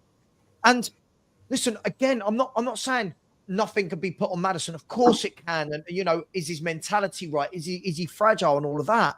But you don't buy a playmaker and then start asking them to do all these different things in midfield when you've got all the midfielders that do that in midfield anyway. That, for me, is what I can't understand. We bought him knowing that he wants that space to operate in. Now, whatever the Leicester fans say about him, I know that me and Wayne Holland always have back and forth about Madison, but whenever I saw him playing his best, like Dan, I think Dan just said it, or maybe you did, Mikhail, whenever Madison was playing at his best and he was getting brilliant numbers, whatever we think, inconsistent or what, his numbers in the league for about 5 years were very good. Madison had 2 midfielders behind him in Kansai. Was it Kansai? No, Tielemans and Ndidi, right? Who were, one was an out-and-out DM, one was a box-to-box. He had the 2 wide men always available, and he had Jamie Vardy making the runs. You saw him. Listen, I'm not saying he was brilliant every game, right? But he'd get the ball, he'd have space, he'd look up, he'd twist, he'd turn, he'd have some shots, he'd play through balls. At Spurs, we're expecting him to do a lot of things that we didn't buy him to do. And then we're saying, oh, he's not robust. He doesn't track back. And it's like, but that's not his game. Not his job. So the question is, does he have a long-term future at Spurs? Not the way we are playing him at the moment. Because it's like, in one aspect, Ange's adapted a bit, yeah? He's not using both inverted wing backs at all times. He does it happens sometimes, but I've noticed a lot more. One comes in a little bit and the other one will come right in. So that's give Madison a little bit of breathing space there. But all of last season, as all I used to see was 2 inverted wing backs next to him, 2 number 8s, if they want to call it, pushing up behind him, someone in front of him, the wingers inverting. He's got about 6 players within 12 yards of him everywhere. I mean, what's he meant to do? That's right. That's absolutely right. And one thing a playmaker needs is space. Look at Eriksen. I mean, a playmaker can even go drifting during the game for a little bit. And then as soon as he gets that ball, you want it bang straight through into that as a ball to whoever. Yeah, he's capable of doing it. Is he as good as Eriksen? No, I don't think he is. But he needs the space to create chances. If you haven't got the space to create chances, what is he meant to do? He's not a Harry Kane. He's not one for coming back in mid. He's not an all-round player. He is what he is. And that is that, basically. That's what I see. If you're going to buy him, you buy him as a number 10 to do a playmaker's job. But it seems like Ange just wants everyone to be able to do everything. And, well, I don't even think Barcelona have pulled a team off that can do that. So I don't know what he's looking for. I don't know what he wants out of him in that aspect. I must admit, I am a bit lost with it at times. The problem there, Dan, is that his best ball is the reverse ball through to the centre forward. And by having inverted fullbacks in his space, he's having to drop further deeper, come deeper rather, to pick up the ball. So you're just nullifying whatever strengths he's got. So again, playing the wrong system again is killing Madison. I mean, even playing with a 4-2-3-1, which we seem to do a lot of, or a 4-3-3, you'd still be expecting him to get pace up there. But he just doesn't, because we invert in literally every which way. Dan, push. We play 2-5-3, Dan. Yeah, that's basically what we play. Yeah, okay. What's Savva just posted just upside down? I'll give you that one, mate. I'll give you that one and step back. I got that one wrong. It's true. It's bloody true. And sometimes it looks good, and a lot of the time for me it don't. But seriously, what is the playmaker meant to bloody do when he's got no space to pass it to? Well, he wants space. Actually, I saw Hoddle do this last year. Hoddle did a bit on Madison last year where he said, James Madison is a playmaker. He needs space to operate in. Do you want a playmaker on the halfway line? I don't. I want a Rodri on the halfway line. That's right. I want a Declan Rice on the halfway line. I want Rodrigo Bentancur on a halfway line. I don't want James Madison in my centre circle. People go, no, he's lazy. He doesn't try. He's a match winner. I want him in that 20-yard space outside the penalty area. Dictating, pulling strings. How many playmakers? Sorry, just jump you on that one. Yeah, how many playmakers haven't actually been lazy on a pitch? I can think of about 9. I'd say 8 out of 10, 9 out of 10. They are actually quite lazy on the pitch. And then when it comes to them, bang, there you go. There's your pass. Get on with it, boys.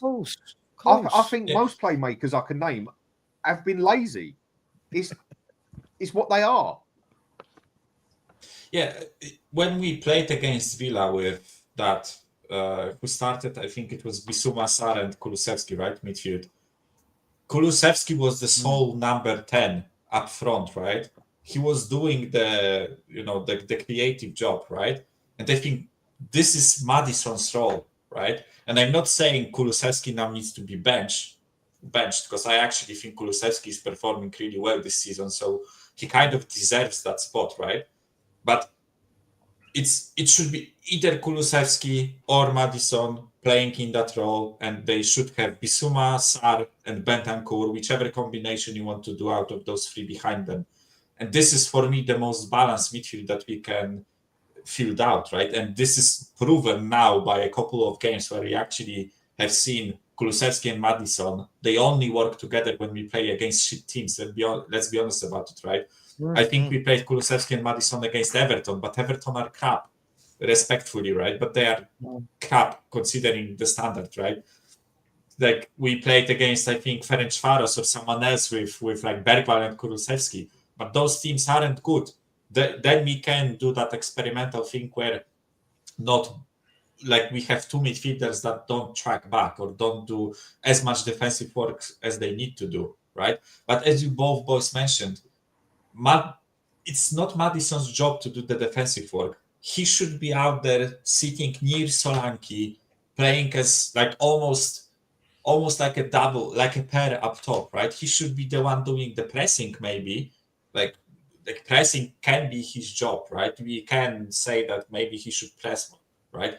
But putting in tackles, like barging people off the ball, that's not his job. He's not built for it. The guy is like, what, 1.72 m or something like that, right? Like he's frail. It's not his job to do that, right? No, I mean it in the most respectful way. I'm not saying that every guy that is 1.70 m is frail, right? But it's paired up, right? He's not built like a brick shithouse, right? It's not his job to do that, right? And there is nothing wrong with it. But when you have player of his quality that can be that number 10 creative guy for us, we should facilitate with other players on the pitch to allow him to do his job, right? This is also something that I mentioned, like with Forster, with Dragusin, Davies, that we have those players, we know what they are good at, we know what they are bad at, and we don't try to cover up the weaknesses and expose the strong parts, right? I think we just have this like setup in our mind where this player is a number, like a midfielder, he can always do a job, right? It's nothing wrong. No. You have to look at the player, you have to look at the profile, and you have to adjust your game to suit the player. It's not only about like putting, pieces in the jigsaw or anything. Like, Mikhail, is it fair to say that Ange doesn't know his best midfield? Because the number of different permutations we've played this season in midfield shows me that he doesn't know what his best three is. And I think that's partly down to the fact that nearly all of them are very inconsistent footballers. That for me, there isn't a single one of our midfielders that I turn around and go, he is mustard. Yeah. He has to. Do you know what I mean? Like, I think Bentancur is either brilliant or non-existent. Basuma's either great or dreadful. Sarr has great games like he did last weekend, or I don't notice him playing. And I think because of that, I don't think he knows his best midfield. I don't think one of them is a shoo-in to say that's Spurs' main midfielder. Now, if I asked in the chat who is Spurs' main midfielder, I reckon we're going to get some say Bentancur, some will say Sarr, some will say Basuma, some will say Kulu. Do you know what I mean? I think we'd have so many different I would personally say Kulu. I think he's been like the most consistent. I would say. I'm not saying like all the games he played this season were brilliant, but I think he had like you can look at this. You can look at this from two ways, right? Because we always say that good squads have competition, right? So technically we have competition in the midfield. The issue is that it's like we play. For example, we play Bentancur, Sarr, and Kulusevski, right? And Bentancur drops a stinker. We substitute Bissouma on. Bissouma plays brilliant.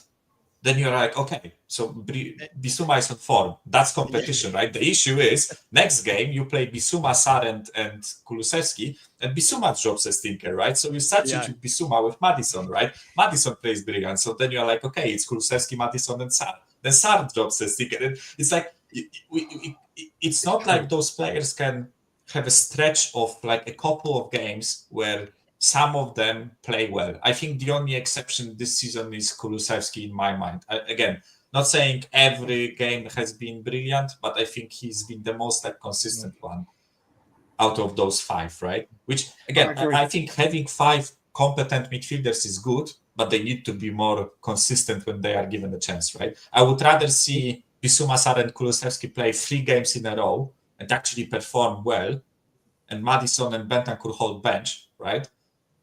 If it means that we can have some, if it means that they can be reliable. They are not reliable right now, most of them. It's like, so the worry is that Kulu's the most consistent. Sorry, Dan, just really quickly. Kulu's the most consistent. He's the one the furthest up the pitch. So all of those ones that are actual centre mids, none of them are consistent. And yet we decided that rather than bring in 2 top centre mids that are consistent, we went and bought Gray and Bergvall. So what we've done is got loads of inconsistent midfielders, added 2 18-year-olds to them that never going to get a game in that position anyway. It's not pushing them. For me, there should be one of them that plays every game. There should be one. Look at Man City. Right? I know it's hard to look at Rodri. Rodri don't miss a game when he's fit. Declan Rice at Arsenal does not ever get rotated. Sorry, that was terrible grammar. Sorry, that was awful grammar. He never gets rotated, ever. Does he? Do you know what I mean? You look at Liverpool at the moment, Gravenberch and McAllister, right?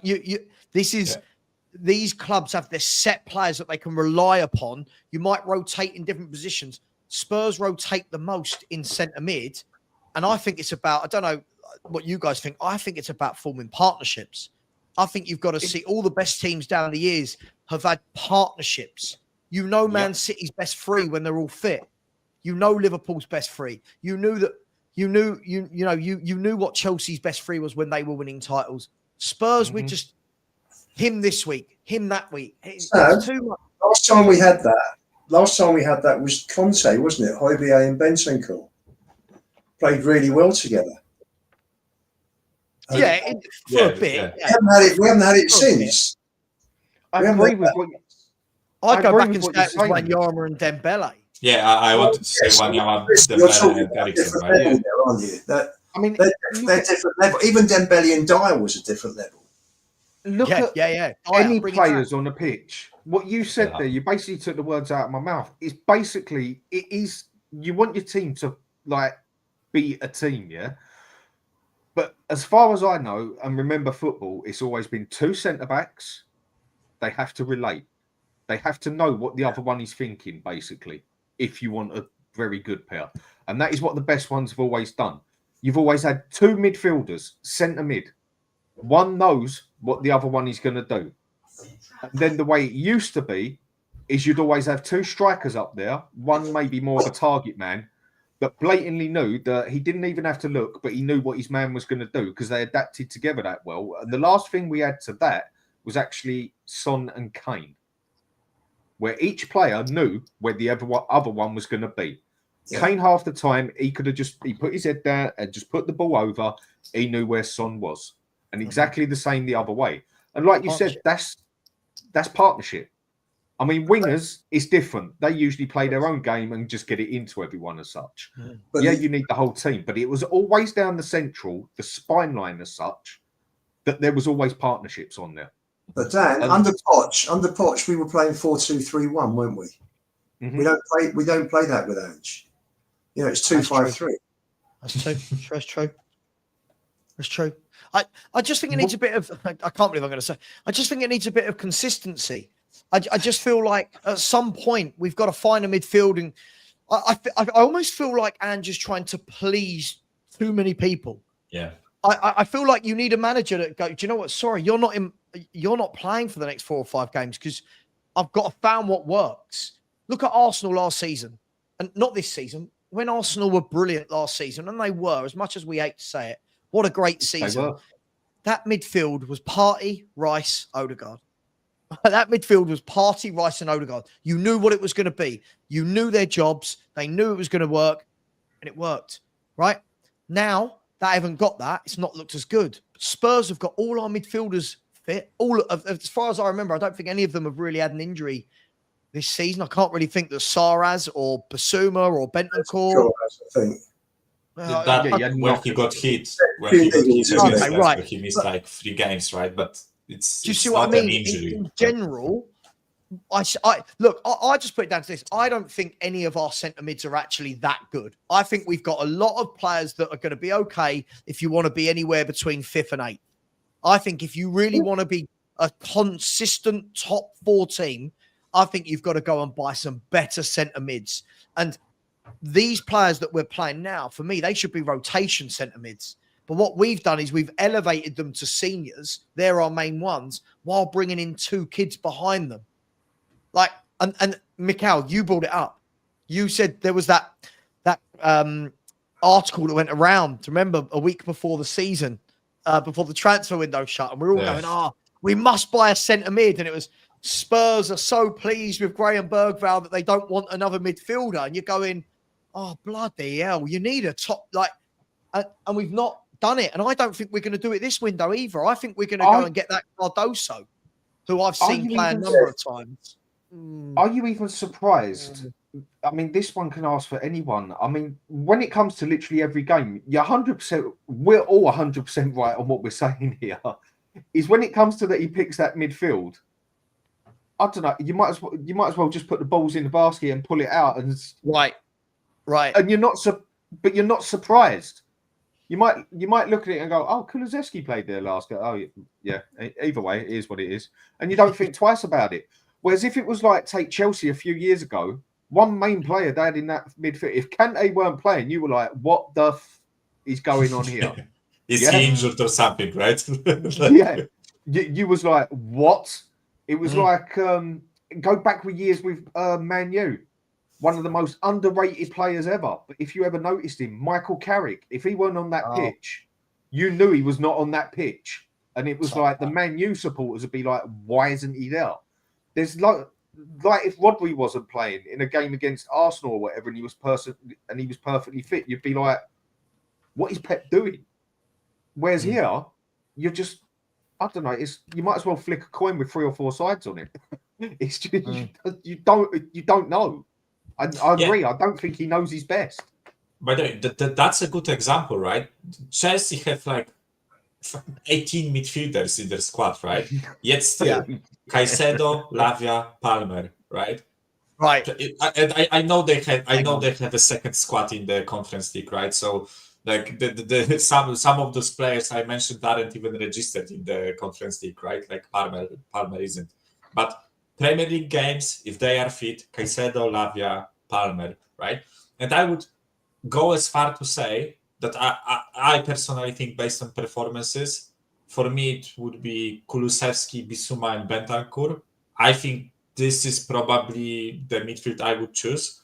And even if one of them drops a stinker, I would rather see that same midfield play next game, so that they form partnerships, as you guys mentioned, right? And only if it's really like getting bad, or one of them is extremely tired during the game, then we substitute like Bissouma off, Pape Sarr comes on, right?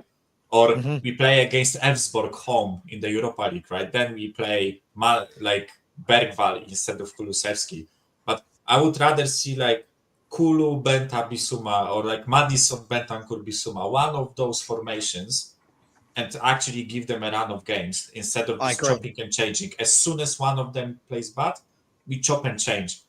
Like Bissouma plays bad, Bentancur next game, right?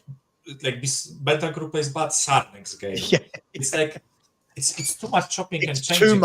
Too much rotation. Too much. Yeah, no, I completely agree. As stupid as it sounds, Jesus Christ, like we are whining that we are rotating too much. But it's honestly an issue. Yeah, you've always got to have that player looking over your back that you know if you cock up, your place is taken basically. But yeah, I mean there is borderlines to an extent. You're right. They don't get no consistent time together as such because there's so much chopping and changing with it, and it's not even out of rotation. It's just honestly, I don't think he. I think it's bang on. I don't think he knows his best. Well, let me put this out there, and I'm probably going to get pelters. Oh, you just mentioned Bentancur, Bissouma, and Kulusevski, and Kulu. Bentancur, Bissouma, and Kulu. 41, 80 million doesn't even come to the price that they bought Rice for. So yeah, look, that's that's a different point, isn't it? So if you are looking at players who are inconsistent, you may as well throw Gray in and see how he does for a few games. They've spent 40 million. Chuck him in. If he's not up to it at the moment, for me, is he ready for the first team? I haven't got a clue. I haven't seen him. Give him a chance. You're saying at least give him a chance against Ipswich. Or something like that. You know the difficulty he's got with that, Ian, and I don't disagree with you in theory, but the difficulty he's got with that is, as we said, at the weekend, let's assume, I'm just going to say he's going to play Bentancur, Sarr, and Kulu, right, against Ipswich. Let's just go with that three. Yeah. That then means you've got Bissouma and Madison on the bench going, hang on, I want to play, I need minutes, senior pros. And this is the problem, is that for someone like an Archie Gray to fight into that position, you know, James Madison, Bissouma, they're going to knock on the manager's door and go, Gaffer, why didn't I play? And listen, I'm not saying that's right, But that's the problem you've got. He's given himself so many midfielders with none that stand out that he's just chopping and changing. And this is what I've always said, and I know it sounds harsh, but instead of the 50 million we spent on Gray and Bergvall, think what you could scout for 50 million in central midfield. You look at how much you could have a Locatelli. Look how much Liverpool played for Ryan Gravenberch. Look how much they played for McAllister. Do you know what I mean? Look at Kefran Thuram. There have been midfielders moving this transfer window for free that are better than some of that we have. Like, I know. Correct me if I'm wrong, but I think Fofana that plays for AC Milan, he moved for free, or the fee was really low, right? I'm pretty sure Kefran Thuram moved for free. I'm not like 100% sure, or the fee was like really low. And by the way, because you mentioned the prices, right? I honestly think 20 million euros, Mikhail. Yeah. For Yusuf Fofana was 20 million euros, which is what, 17 million quid.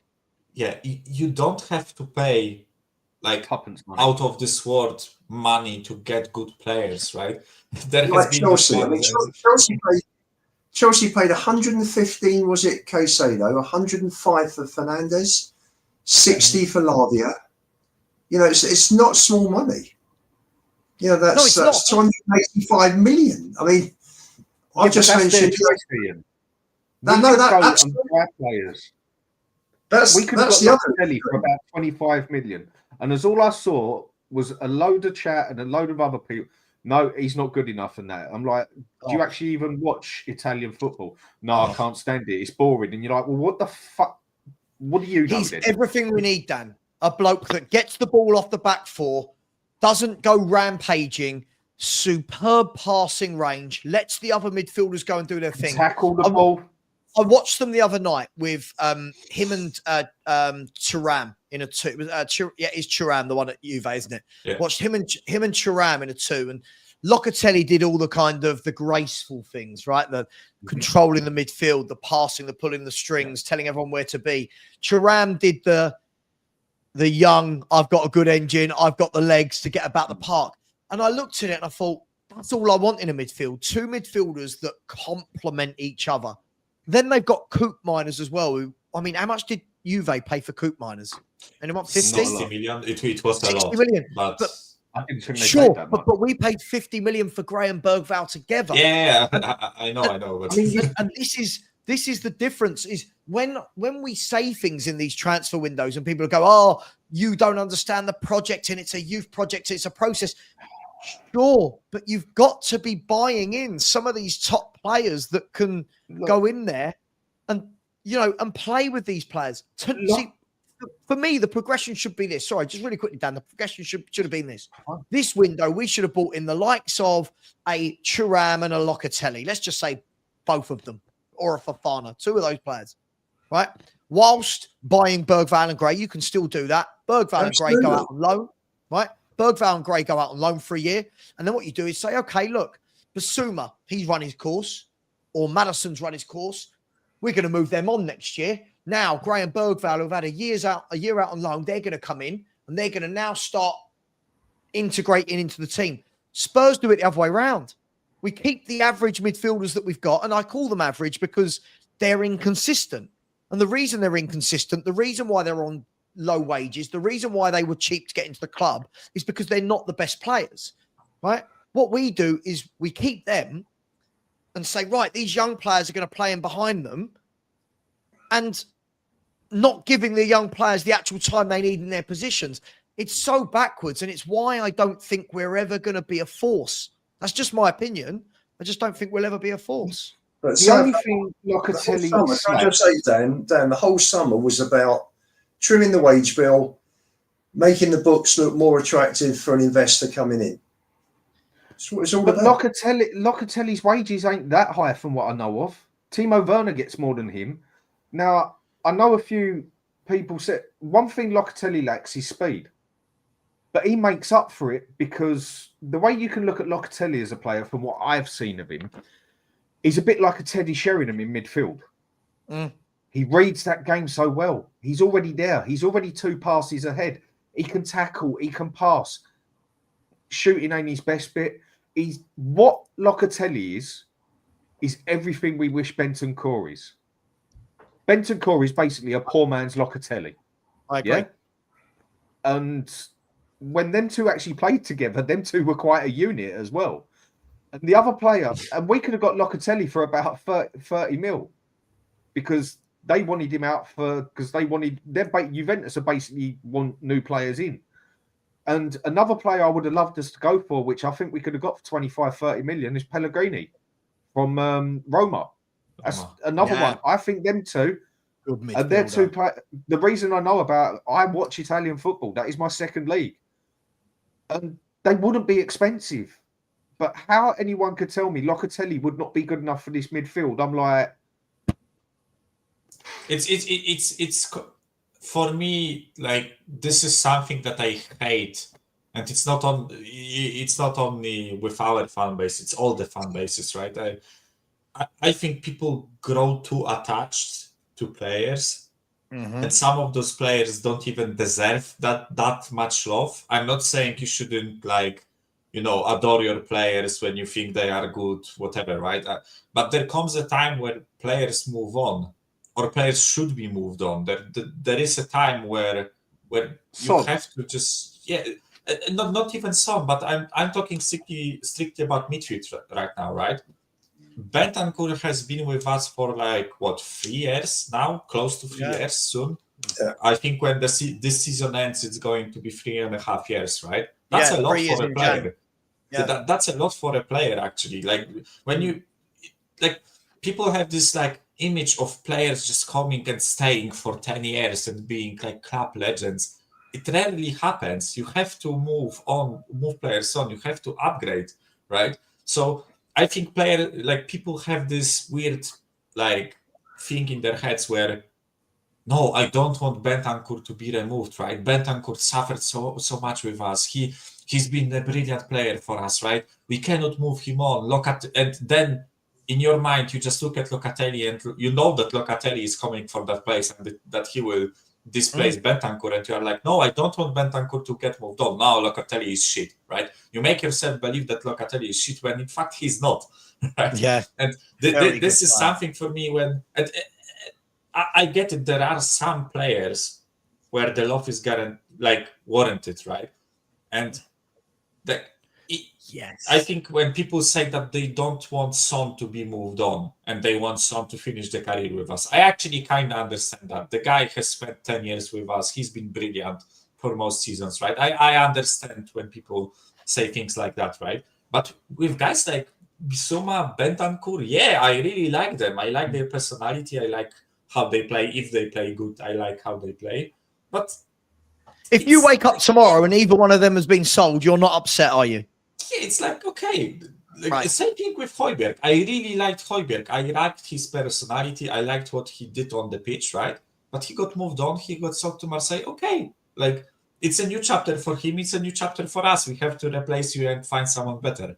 It's not hard to find someone better, right? Michael, the problem with central midfield, was that Ange only wanted one player the whole summer. Yeah, Gallagher. And he was never going to join. It was, that's stupid from Gallagher. We lost months and months and months. When you start at the beginning of a season, unless players have been tied up months before, you've got a chance of your pick, depending on the wages you want to pay, depending on where the club is in the pecking order, obviously. And, Spurs can pay higher wages. They can get involved. They pay better wages than most clubs in Europe, even if we're 6th or 7th in the list in the Premier League. But all he wanted was Gallagher, so he lost months, looking at other players like a Locatelli, and that's why we finished up. We sold Skip, Højbjerg, and Lo Celso from midfield, and we brought in Graham Bergvall, and that was the reason. He wanted Gallagher. The thing is, though, first of all, that's really stupid on Ange's part, right? If we've spent all summer chasing a player and we're being told that Gallagher had, forget what we think of him, but that Gallagher has no interest in joining Tottenham Hotspur.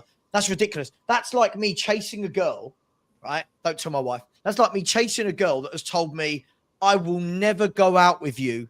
If you are the last man alive, I would not procreate with you. And me still going, you know what? No, I'm not going to go and find anyone else. I want her.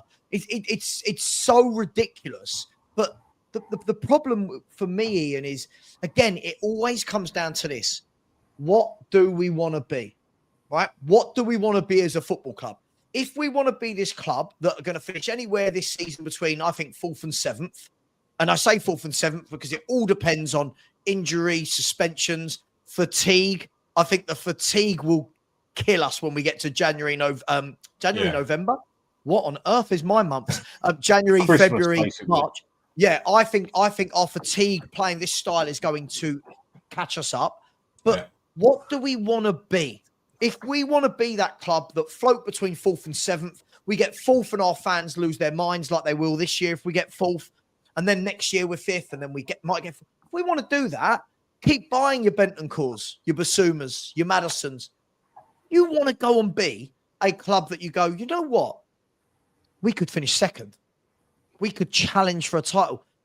That's a whole different ball game. That's the next level of footballers, and that's the next level of squad player as well. That's not buying, no offense, that's not buying Odegaard and Gray and Bergvall and Yang. That's going out and buying, okay, do you know what? We're going to complement our midfield with a Locatelli.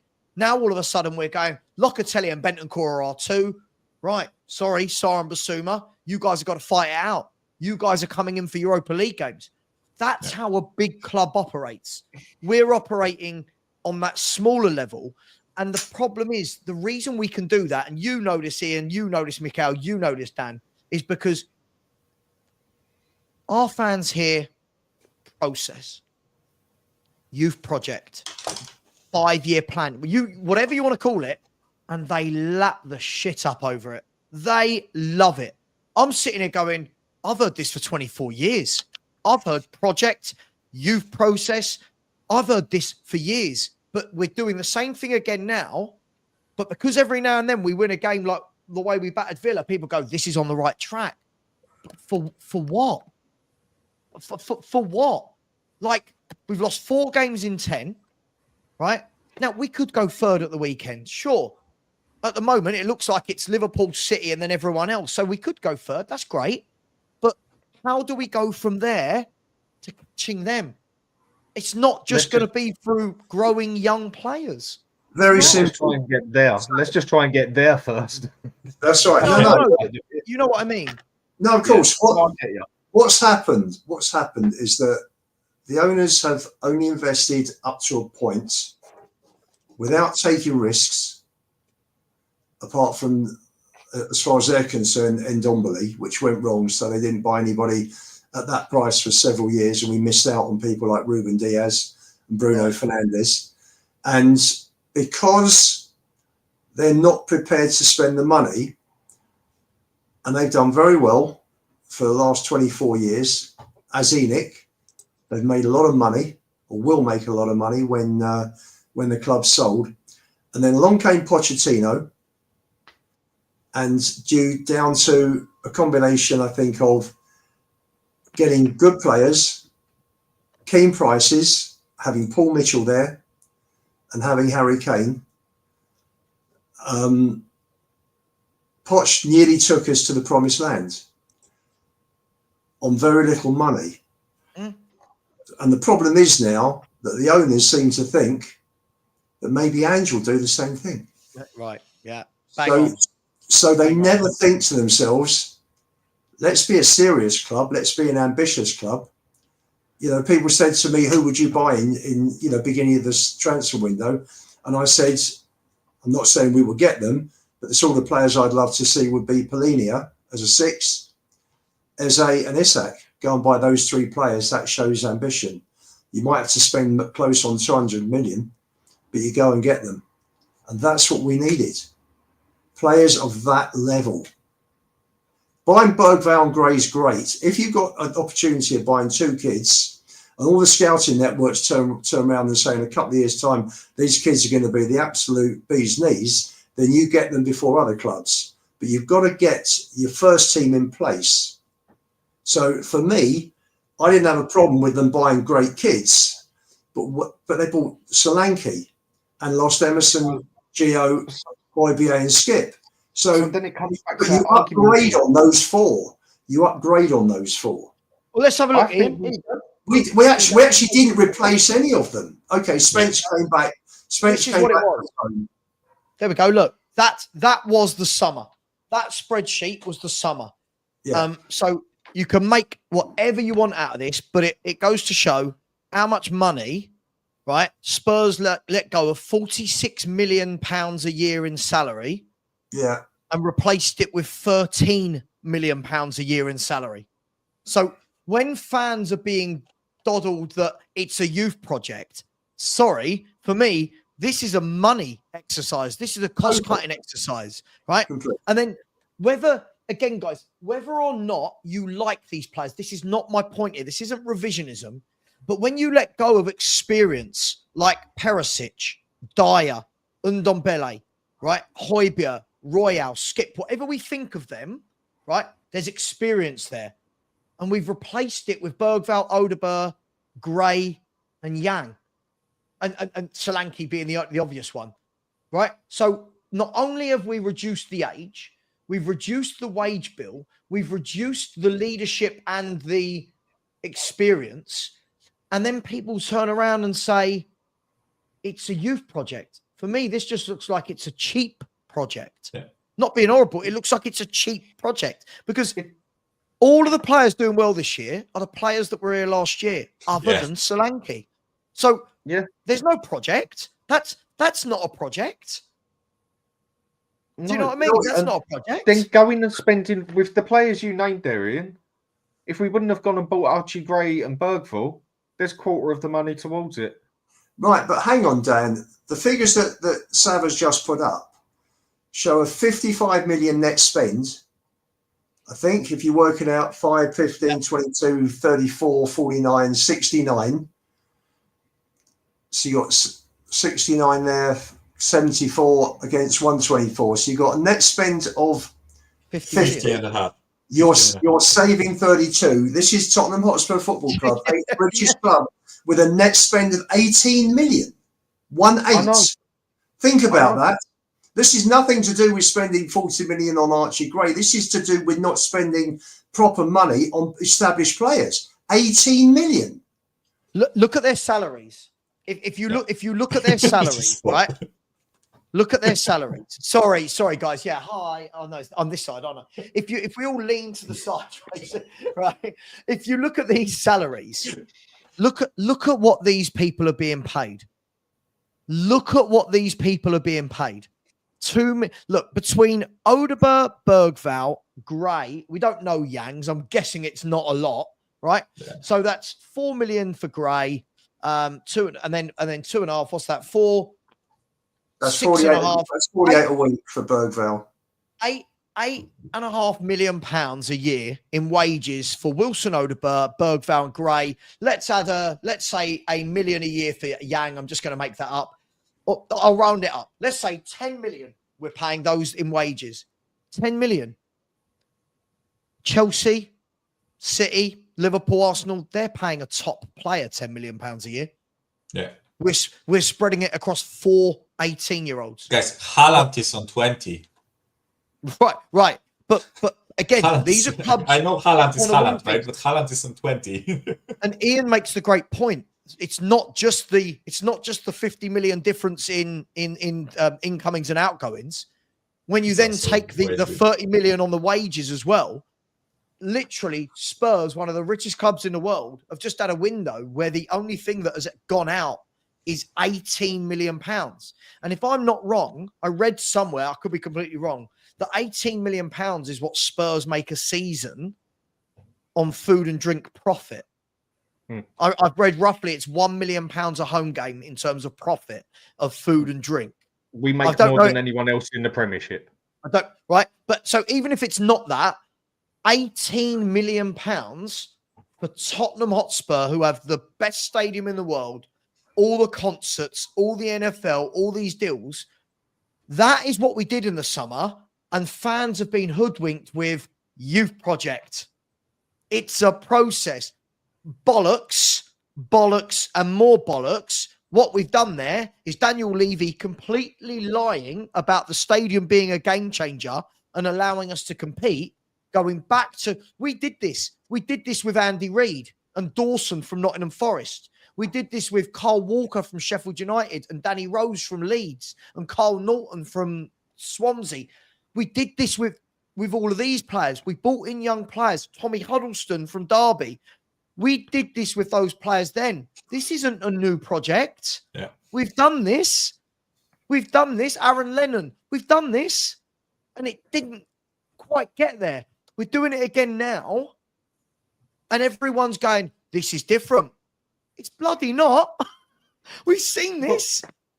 It's not. It's just not different. It's just so back and forth, and so many people on a fence, whatever you want to call it or whatever, where it's just sometimes people don't know whether you're coming or going with Spurs. And I think a lot of it comes down to the fact there's two different things between what you actually believe and what you want to believe. Agreed. And I think when it comes to a lot of Spurs supporters I've only been doing this, 13, 14 months now since I've done the first show with you, yeah? I have learned so much of what Spurs supporters are actually like in general. And I do just sit there and think, how can some people be so bloody naive? I mean, it's each to their own. I thought you were going to say you've learned so much from me in those 14 months. I was going to have a proud moment, but I learned a lot of everybody doing it. I was a lucky person in that aspect. Now, mate. Too late. And a few people give me good ideas. Dan, when Levy said it was a game changer, he was spot on. It was a game changer for ENIC. Yeah, not for for him, the fans. For his pocket. They have spent, if my figures are correct, they have spent accruing shares 220 million, and they will walk out 3-4 billion. I mean, that is a phenomenal profit. And I always say to fans, we're 24 years down this road, and I say to fans, they will walk off with a massive profit, and they have come in. They have, in terms of buying into the club, to use the club as a platform to make a profit. Yeah. They have done a fantastic job. They've taken advantage of the money that has flown in through Sky and Sky B, and then TNT and whoever else, Amazon Prime, etc. Sponsorship deals. They built fantastic ground. They built amazing real estate for Tottenham Hotspur. Mm-hmm. If you want to split it up between real estate and actual playing the game of football, that's how I do it. And that's what they've done. They've done an amazing job for them. Yeah. They will sell the club, maybe hypothetically, just say Staveley comes in with the Saudi money behind her, and they buy the club over 6-7 years, and they walk away with God knows how much profit, 4 billion. So they walk off with 4 billion. What have the fans been left with? And that's what I say to every Levy in as a fan. And 24 years is a big chunk out of anybody's life, particularly football fans. And we live and breathe this game. What have they done for us as fans for Tottenham Hotspur Football Club? Ian, I also notice it that, just don't want to get into the one too much with you, but I also notice it that when we do mention certain people who could take over this club and do something, next thing you know, the excuses start flying in. Oh, the grass isn't always green on the other side. Yes, we all know that, yeah. But I think with this past 24 years of bullshit, we'd be quite happy to take that risk. Or you get other people saying, I don't want that dirty Saudi oil money in my club, which I've seen quite a few times with people. I don't want this blood money. I don't want this. Do you know what? I don't care where you get the money from, mate. I really couldn't care less. Go and put it in the club and win us something. I don't care whether it's blood money. I don't care whether it's money through oil. I honestly couldn't give a shit. Just go and spend it on the club and win me something. The average life expectancy in the UK sorry, I don't know about Poland, is 78 is the average life expectancy. So if we've got him for 24 years, it's nearly a third, nearly a third of my expectancy has been with Daniel Levy, right? I just don't get, guys. Not just him, it's Enoch as well. 77.3. I know. Yeah, it's Lewis as well. I know, but he's the face of it. But if again, I'll bring this up. How can anyone look at that, then have the barefaced cheek to turn around and say to fans like us and go, yeah, but Levy wants what's best for the football. Levy wants to win things. If we win something, let's be brutally honest, it's going to be in spite of what Daniel Levy's done. Yeah. Because that transfer window, this is what, again, if I go in on our fans a little, I find it funny. I remember I'd gone around to the post office. I remember this so clear. I'd gone around to the post office because the missus had clearly ordered something that didn't fit and I had to take it back, blah, blah, blah. Gone to the post office and I get an alert on my phone that says Spurs have signed Odegaard. And I'm like, this is, when you think, oh, this is one of them that's flying around the internet, it's just a lie. And then Spurs official announced it like 3 minutes later. Spurs have signed Odegaard. And I was like, why? What have we done? Exactly. Why? I was like, who? Within an hour. That was my first reaction. Guys, within an hour, there are videos up on YouTube as to why Odegaard is the perfect signing for Angeball. Right now, I'm not knocking Odegaard. He's a young lad. He's 20 years of age. He could become the greatest winger of all time. I don't know. But this is what we do. We start the window with fans going, oh my God, I want Eze. I want Eze. I want Elise. I want Paulinho. I want Mark Guehi. And then we go, Odegaard actually makes sense. Makes sense if you look at his pressing stats and his... That's where we're at as a fan base, that we start by saying, I want Margot Robbie. Before the night is out, I'm taking home Susan Boyle and pretending I like it. That is what Tottenham Hotspur fans do. We just find excuses for everything. And again, I'm sorry, I'm not knocking Odegaard, but no one said in the window, that is what we need. Then we sign him and he's perfect. I won't name these YouTube creators, but he's perfect. If you actually look at his dribbles, he's the most successful in Europe at doing this. It's like, what? What are you doing? That's where we're at. And games where we're at today show. It shows. Yes. Because the lack of team depth we've got. Call it personal opinion at the end of the day, but I don't even think this is opinion. I think it's a fact, but call it personal opinion. I think our squad as a whole is worse off than it was last season. I do. I think it's much worse off. Tonight, would you rather have Bergvall in there or Højbjerg? Or Lo Celso. Lo Celso for sure. Sure. Okay, but I was going for that. That's my point. My point is that the Højbjerg was someone that so many of our fans didn't rate. And by the way, I'm all for letting him go. I'm all for it. But replace him, Savva, that whole list of transfers in and out that you gave us, right? I have no issue with the outs. I have no issue with that part of the spreadsheet, right? My issue is the incomings. My issue is the fact that we brought in 5 players, 4 of which are youngsters, right? This is the biggest issue of this window. I've been asked on plenty of shows, how do you rate the window, right? And I've always said, I rate the outcomings like 7 or 8 out of 10. I think we've done a really good job with the outgoings, right? Mm-hmm. The incomings, that was the issue for me. Like 1 out of 10, 2 out of 10 at best. Right? Mikhail, 10 first-team players were sold. 10 first-team players. And 7 on loan, right? So when everyone's telling me, oh my God, the Deadwood's gone, we've just gone and bought loads of 18-year-olds. We haven't even bought...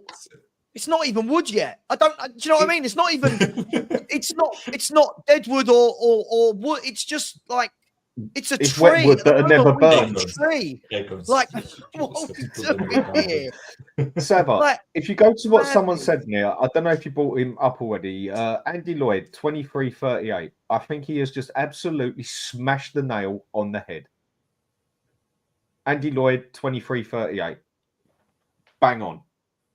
So Eze was the dummy signing, whilst Odegaard was the primary signing. Then when Eze failed to materialise, the gullible fans feel slightly made up to. It's all misdirection and lies. I cannot agree more. Smash the nail on the head. Who on this panel, just a yes or no, I don't want any context around it, who wanted Eze? I did. Obviously. Right, we all wanted him. Hands up. Right. Second question. Who here believed there was even a 5% chance we'd get Eze? Me, sadly. 5%, I would say yes. 5%. What, with a 50 million down payment that needed to be made to Crystal Palace? That's why I said 5%. Wasn't Not the case. on your Nelly. Wasn't the case, Sav. Well, what was it in? That's what Wasn't the case. that's what It we was were all- told by everyone. That he had a, It was nonsense. It was all nonsense. go on. was What all- was Which it? is basically what the fellas just said here. His contract was seen by one of the press guys, and there was Right. a 60 million release clause paid over 3 payments. I think they were equal payments. Spurs were never in for Eze. Never in for Eze. Parish came out. He was in one of No, our he wasn't. corporate boxes watching a game. Forget it. Parish very clearly came out and said there wasn't one offer that came in. The chairman came out, Palace's chairman came out in writing and said in an interview there were no offers at all for Eze. Yeah. From anybody. I thought there was a chance we could get him. Call it hope, if you will. I mean, if you haven't got hope in your life, what's the point? If you haven't got Correct. hope as Spurs supporter, Correct. I know there's Don't not apply much to light at the Spurs end of fans, the Dan. tunnel. But if Parish is saying it, we never put a bid in, did we? There was never any discussion. Nothing. I thought there was a chance that Levy could whack up some deal with him and we could get him if he that much wanted to come to us. I thought there was. I personally believe we are actually like in talks with because you always talk with like the players camp and then you talk with the club, right? I personally believe the old stuff about like him being in our stadium watching games and all that, right? I think it was because we are talking to his camp and trying to like get out of him how much he wants in wages, whatever, right? I wouldn't be surprised if we had something agreed with him, but we didn't agree with Crystal Palace. And I think I made this point plenty of times that Crystal Palace is not a club that has to sell. They don't have to sell. They don't, especially after they sold Olise, right? They sold Olise for, how much was it? Like 60 million or 65 million or something like that, right? 60. Yeah. Think about it. They don't need to sell after that. It's not like they are a poor club, right? It's not 20 years ago where there were plenty of English clubs in the Premier League with good players that had to sell to strengthen their teams or to do something themselves because otherwise they had no money, right? Right now the landscape is different. Clubs like Brentford, Brighton, Crystal Palace, they don't have to sell. It's not like you can bully them into selling, right? Because that's what United used to do plenty of times. There's a reason to it. Yeah, United would bully clubs to sell, right? They would like come into a transfer talk with Crystal Palace. Crystal Palace would say 30 million. United would say 10 million and a bag of chips, right? And Crystal Palace would be like, yes, Mr. Ferguson, we will sell you, right? These days, for 10 million. It's like it doesn't have to be like anymore. that for Palace. Yeah. Palace there's a reason behind it as well, apart from that they've stayed in the Premiership, yeah? Palace are a London club. That's where the money is in England. And no matter how insulting it sounds to people, the further up north you get, the poorer it gets, the less money there is up there. That is why Man U, Liverpool, Everton, Newcastle, all of them can't charge the same ticket prices as Palace, Fulham, us, Arsenal, Chelsea, because there isn't as much money up there. There is one place in England and one place only where there is money, and that is London. And that is why they can afford to do that now, because they've kept in the Premiership long enough. Do you want to look? I've just done some searching, and again, I don't know how up to, well, I do know it's up to date, but I don't know if anyone can see this. Or is that a bit small? Yeah, make Just it a a bit bigger. Okay. Even I Sorry, can yeah. struggle seeing that. Is that better? No. I need not some in this proper one. glasses with that. For me, it's Hang better, on. but Right, is that better? Yeah. That's Yeah. better. Right. So straight away, when I look at that, what that tells me is, and this is in euros, by the way, this is our weekly salaries, This is euros. right? Is that we've got again, I know this sounds absolutely crazy, guys, when we're talking about 150 not being a lot a week. It's madness, right? But when you look at this, and I haven't got the time to go through every clubs. I reckon if I did this for Arsenal, Liverpool, City, United, Chelsea, I guess that this pales into complete insignificance compared to those clubs. When you look, we've got one player over 200 grand, right? And then other than the three closely behind, Madison, Romero, and Werner. I mean, first of all, Werner's crazy. Then when you start looking beyond that, look at those salaries. Right? Porro, I know this sounds mad, and anyone who doesn't like football would go, what do you mean? 100 grand a week's massive. But when you look at those salaries, that for me, I reckon, will probably be on par with teams that are mid-table. Sonny's quite 183, Sav. Based on £1 to 120 euros. Right. Sonny's on 183. Okay. That is what, tuppence pounds, yeah? money. In Sorry? football, with a club our size, that is tuppence money. Basically. I'm pretty sure, and you can check this, Savva, but I was watching Lee Gunner's stream, and he went through Arsenal's wage bill, and maybe Angus or Vindaloo can confirm this, but I'm pretty sure they have 14 players over 100k. It was 14 or 16, something like that, right? Shall I go and find out? And they have, if I remember correctly, like 5 players over 200k. So like Havertz, Odegaard, Rice, I think Saka and someone else, they are all over 200k, if my mind serves me correctly, right? So they have 5, and I'm talking in pounds, not euros, pounds, right? Oh, I'm about to show you Arsenal's. Oh my gosh, yeah, the difference is frightening. Look at this, right? But just quickly before we do, right? If you look at the bottom there, so that means weekly we pay out £2.1 million in wages. Is that euros? 2.1? Is that 2.184? Yeah, 2.184, which is 1.828 million. About 1.8, yeah. Right.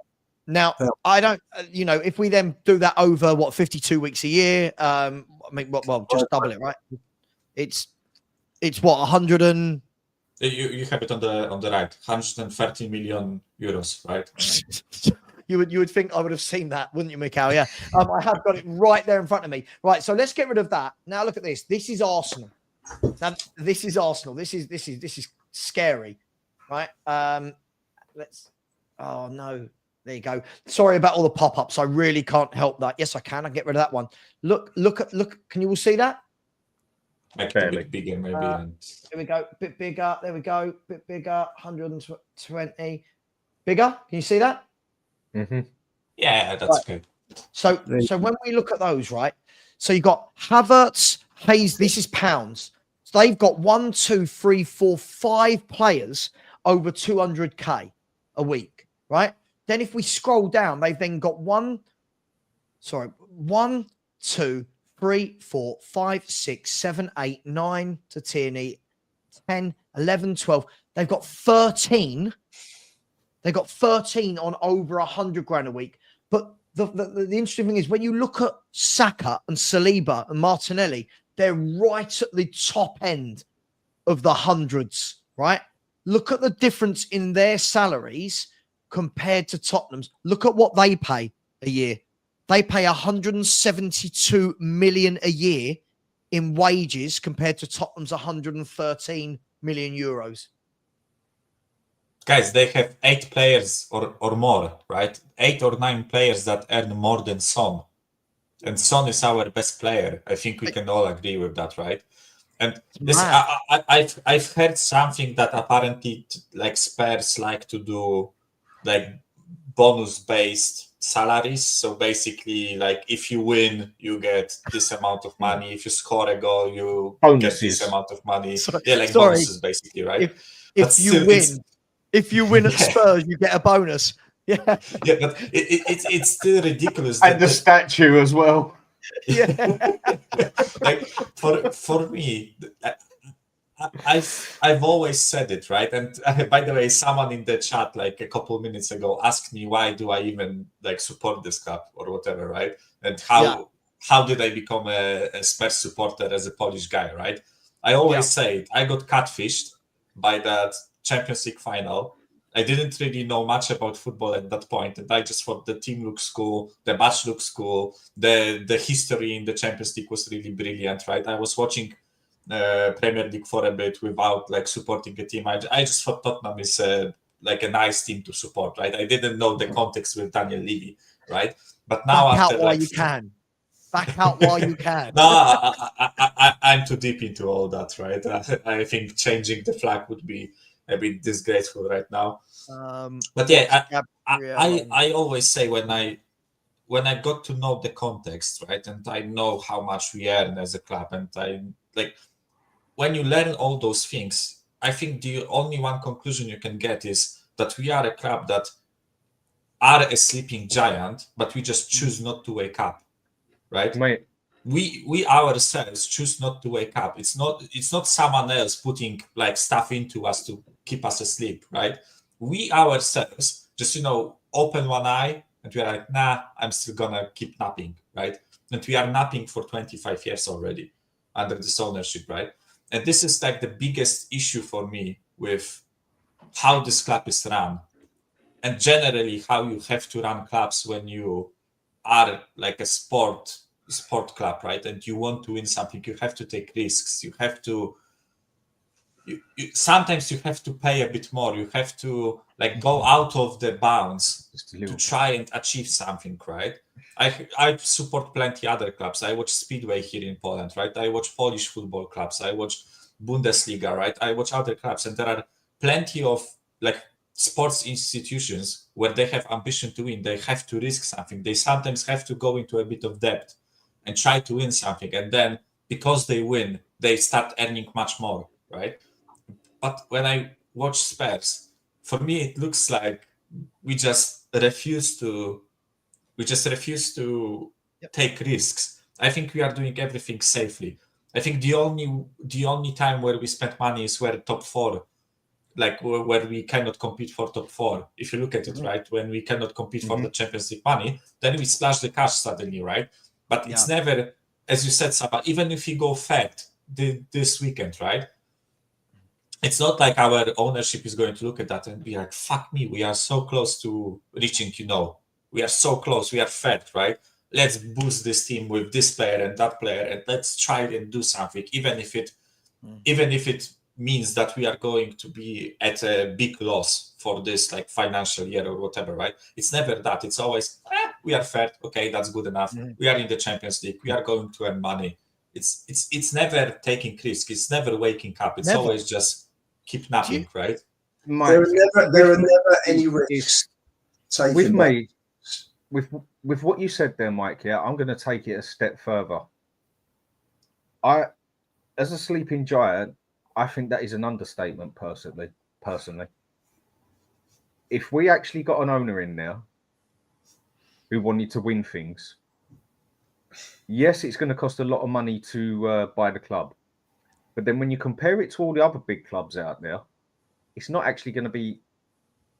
It's going to be a lot of money, but it's not going to be as stupid it is as if you wanted to buy Man U, Chelsea. Why? Because everything is there on a plate. Everything. The income's already there. The stadium's already there. The training ground's already there. The amount of money we make out of football, if anything, I think we make more money out of football than we actually do in football. Everything is there. It was all they got to do is put the money on the plate. There you go. We'll have that. We know we'll make our money back. And over a matter of 10 years, if someone really wanted to win something, Spurs could be one of the biggest clubs through football, not just money, on this planet. It is there. We are in the middle of London, not the richest part of London, but it is London. Everything there is on a plate. Whereas you go to Man U and look at Man U. Now, don't get me wrong. Biggest income in England overall, worldwide in football, but you got to rebuild Old Trafford.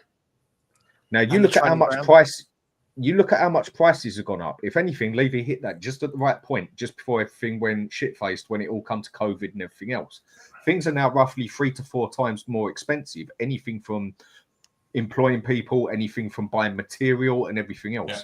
You want to rebuild Old Trafford, you're spending 3 billion. For something that's size, yeah. It's not just Old Trafford, Dan. It's their training everything, well. everything. You take over Chelsea. Picking up Spurs is you. What else would anyone need to do picking up Spurs? One more bit to bring this in, yeah. Like buy players. Yeah, football, right? In a way, overall, it works out cheaper. Look at who bought Chelsea. He's bought it not for the income, but to win. Because Chelsea, unless they win something, do actually struggle to make a bit of money. And the other problem they've got is you can't just go and rebuild Stamford Bridge because of the rules on it, where it is and everything else. If they actually move Stamford Bridge and they don't come to an agreement with who owns the pitch, they lose the name Chelsea.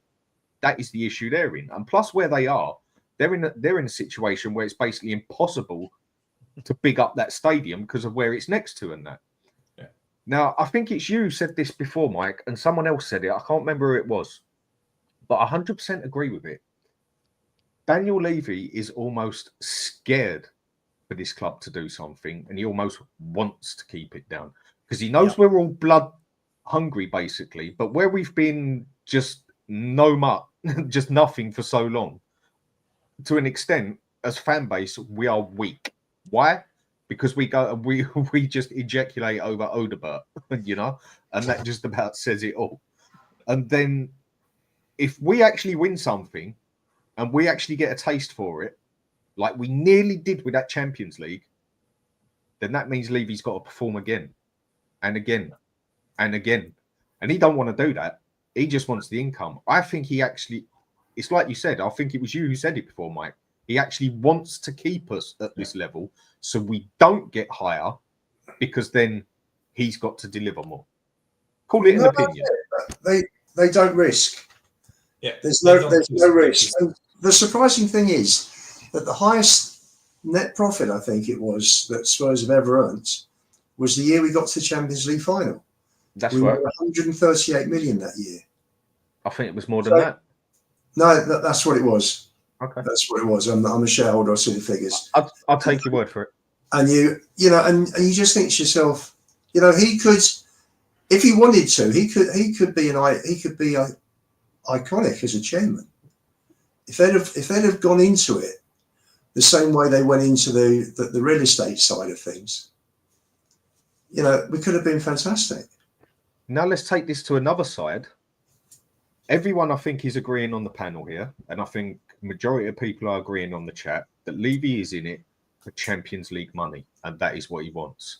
Now, is Ange going to get us Champions League? No, I don't think so. Whether it's down to him, whether it's down to the lack of players at the club, whatever. And over 25 years of history of Daniel Levy, who I don't think has changed his religion, I don't think he's changed his ways, whatever you want me to say it. If we ain't close to that Champions League, he's going to bake potato. See you later, mate. Dan, I want someone who can take me up a level. This is why I feel like sometimes our fans, I feel like we have, is it amnesia when you just forget everything? It is amnesia. I feel like we've just constantly, like we're like goldfish. Everything resets every year as though nothing has happened the year before at the club. We forget everything. Every 6 seconds. Or 5, whatever it is. Literally. Well, we do. We forget everything so quickly. And I'll tell you what I mean is when I see the number of fans that just go, I'll take 17th and a trophy, 15th and a trophy. I don't care about the league this year. It's about winning a trophy. Daniel Levy cares about the league. Yeah. Right? Daniel Levy, this is the thing. As much as I could turn around and go, do you know what? If we finish 17th and win a trophy, great season. If we were anywhere near 17th, 16th, Daniel Levy's not going to hang around and find out if that guy's going to win a trophy. And this is where we need to be realistic, right?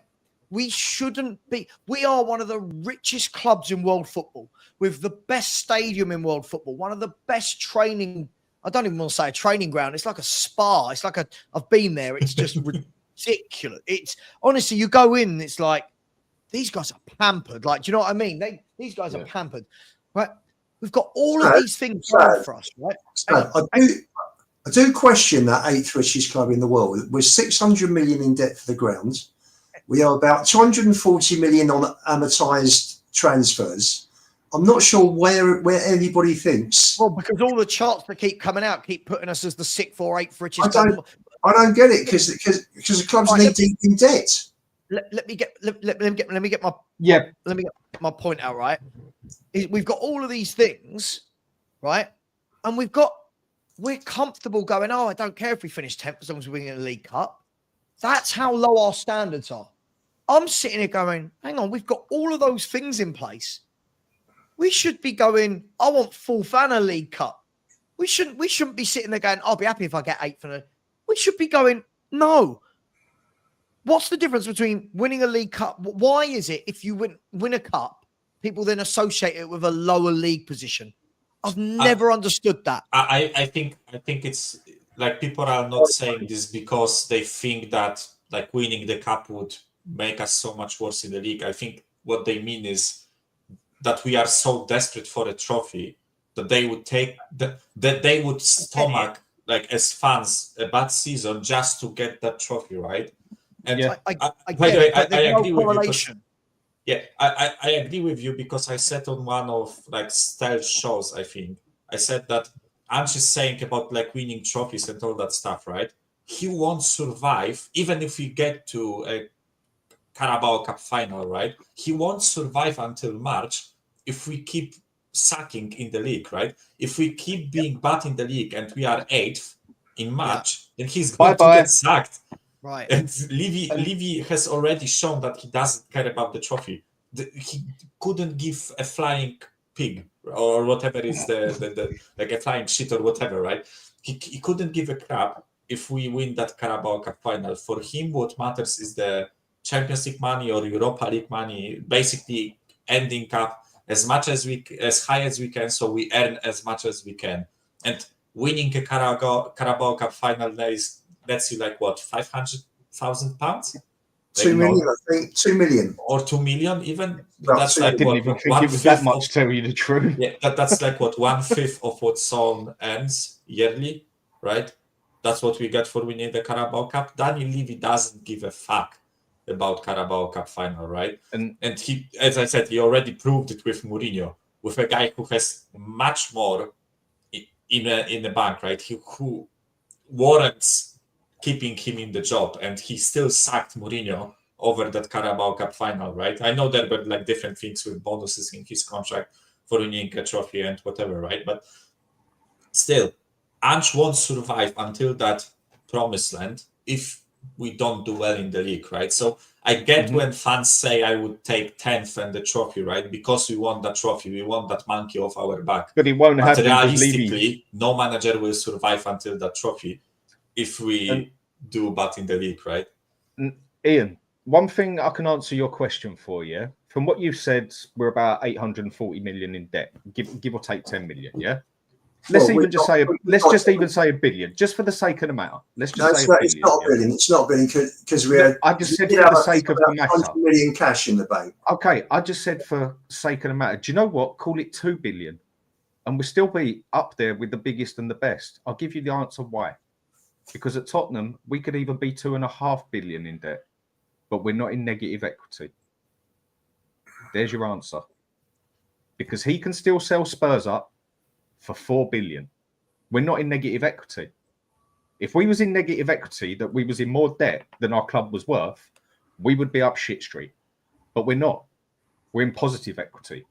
You obviously know what I'm talking about. Yeah. It's like if when I got my place and everything, yeah. If I went and got it for say 300,000 and then the price of it went down, I'm then in negative equity because I can't sell up and pay off if I have to. Whereas the place I've got, I could quite easily sell up and have a lot of money in my pocket. I just like my place. Spurs are not in negative equity in any sort of way.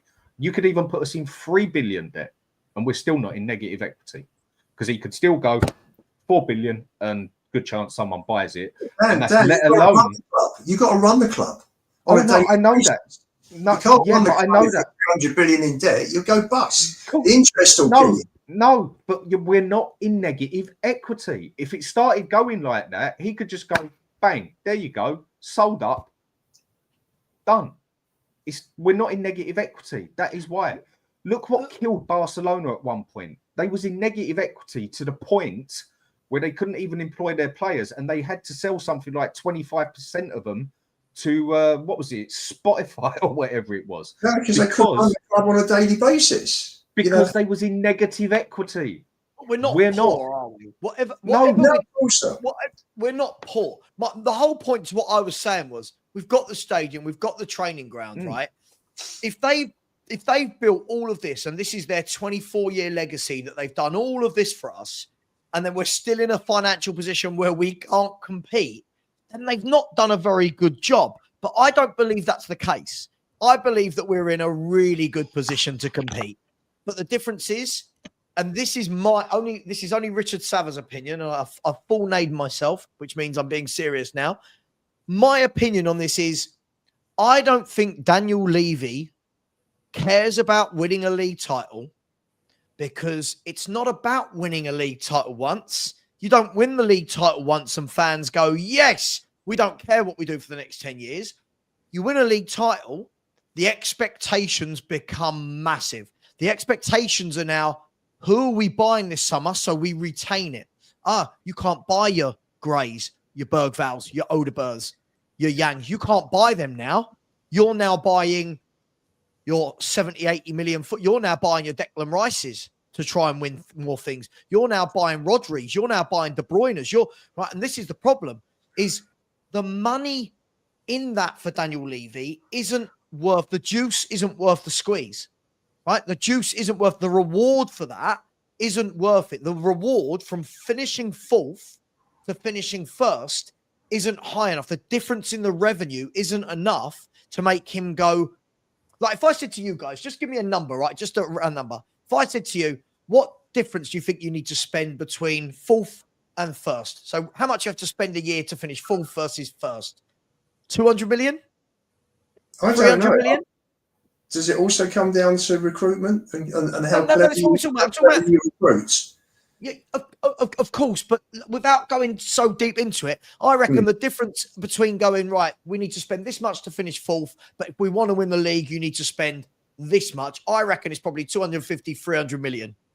Yeah, I think if you are, like, let's imagine we finish fourth this season, right? I think to retain fourth, you would need to spend, like, what, net spend of 80 to 120 million, something like that. Hang on. So, and I think to go can you from get up? fourth to first. Yeah. Man City won the league the last 4 years. Yeah. How much have they spent in those last 4 years? Yeah, but the difference is, Ian, Man City have built to that point where they don't have to every window. Man City have the squad where they go, how do we win the league next year? Just keep all your footballers and add maybe one, right? Yeah, the Spurs to get there, we'd have to go, right, we need to keep the players we've got, and we need to buy 6 top players, 7 top players. It's not going to happen, because that's going to cost 350 million pounds, plus all the wages that go with that. So now Daniel Levy's laid out an extra 350 million on players, an extra 150 million on wages, whatever, 100 million on wages for these top players. Right. So now we win the league with that. Now you got to do it again. Now you got to do it again. Now you got to do it again. It's not worth the squeeze, because it costs money to win things. He doesn't want to do that. Even with that top 4 example, right? A team that finishes fourth to retain fourth needs to spend less than a team that finishes 10th and wants to go fourth, right? Agreed. And I know Chelsea is an extreme example, but Chelsea finished 12th, right? And I know it's like far extreme, the most extreme example you can give. But they have spent 1 billion, and right now they look like favorites, or one of the teams that will most likely finish fourth, right? But when they have built a squad already, where if they finish fourth this season, they don't need to spend another 1 billion to stay fourth. Then they need to spend like maintain. 200 You see, million, to right? me, So- it's about So it's about getting the right people in place. Look at United. yeah. Yeah, no, Ian, I'm not saying that. Listen, of course, listen, when we're having this conversation, this is just the surface. We could talk all day long about having the right team in place, the right scouting. I get it, right? But what I'm saying is, for the money you make finishing fourth to the money you make finishing first, Daniel Levy's happy with fourth because the difference between the money of fourth and first isn't that different. Isn't a lot. Right? You're in the Champions League, and then I think what was it? We made about 18 million the year we got to the final. I think it was something. Please don't quote me on the exact numbers. No, something like 138 was the profit. That was right. the profit that year. There we go.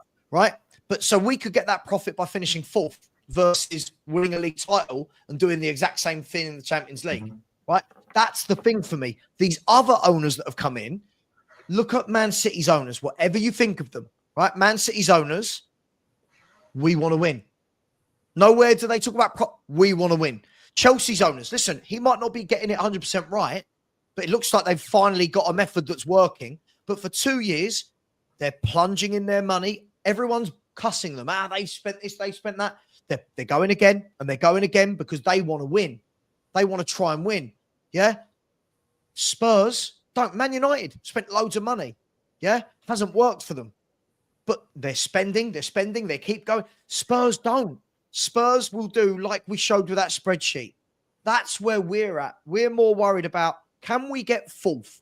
And the thing is, guys, if we finish fourth this year, for me, I'll go, yeah, good, fourth. Our fans will lose our minds. Like we will lose our minds as though it's the greatest achievement of any Spurs manager ever. And we've never finished there before. It's fourth, right? Orgasm would be an understatement. Right? Look at the Arsenal fans. The Arsenal fans right now are now talking about Arteta out because they're 7 points off the top. And they're like, already the title race is gone. Spurs fans, we're all about, can we finish fourth? That's going to be an amazing season. The or levels finish above Arsenal. Like if we go above Arsenal at the weekend, yeah, everyone will lose their minds. We'll do that thing where we start cussing them, we start mocking them, only for them to come back towards the end of the season or mid-season, put a run together and finish 20 points ahead of us, right? And this is where we're at as a fan base and a club. Fan base, manager, owners. This is our mindset from top down. Those fan bases, their mindset is, how do we win? Liverpool fans in the summer, our transfer window was shit. We're not going to do anything. Now look at them. Look where they are. This is the greatest manager. We're going to win things. Look, blah, blah. Right? We don't have that. We celebrate Gray, Bergvall, Odegaard, Yang. And again, buy them. But that should be completely separate to your first team signings. Correct. But we do that. We do that as our first team signings. That's our completely signings. back to front. Yeah. And our fan base is talking about give it 4 years. What, another 4? Give it 5. Yeah. Another 5? You know. By the way, Savva, because you mentioned Arsenal, right? I personally don't have an issue if fourth is our target for this season, right? But next season, you have to do better, right? I've always said it. I don't have an issue with fourth as a target if it's a stepping stone to get better. And I think Arsenal went through that, right? They finished 8th, then they finished 5th, right? Their fans were a bit mad that they didn't finish 4th. They didn't get into the Champions League with the way it went, right? But then they finished 2nd, right? And this was like a bit of a surprise, right? Let's be honest. Then finishing 2nd for the first time was a bit of a surprise, right? With the context of previous seasons, right? Nobody expected them to finish as high. But the situation that is right now in their 3rd season after challenging twice, right now they have already built themselves up. So now they have the standard that we want to win the league, right? It's not about finishing 4th. The fans expect it. Yeah, the fans' expectation rise, which further proves your point about Daniel Levy not wanting the expectations of the fan base to be too high, right? But I wouldn't expect us to finish 2nd or challenge right now because I'm a realistic fan. I look at our squad and I see that there is not enough quality, right? But I think 4th is a good target. But then after we finish 4th this season, I want a good transfer window, and I want us to finish 3rd, right? And after we finish 3rd, I want us to finish 2nd, right? And after we finish 2nd, I want us to finish 1st. That's what, maybe not like exactly like that over the span of 4 years. But... I didn't say there's anything wrong with targeting 4th. Yeah, yes, I know you didn't. I'm just for me like... is the natural progression after finishing 5th last year. But the exactly. difference is half our fan base will lose their minds. Yeah, I will be a person. This is just me, probably maybe Dan E as well. I can't speak for Ian on this. I know Stel will be the same as this and Iggy. My mind will be, okay, we finished 4th. Good. I've seen us do that a lot in the last 2 decades. Fine. Yeah. What do we do with it? Right. We finished 4th. Where's my transfer window that shows we're a Champions League team? Exactly.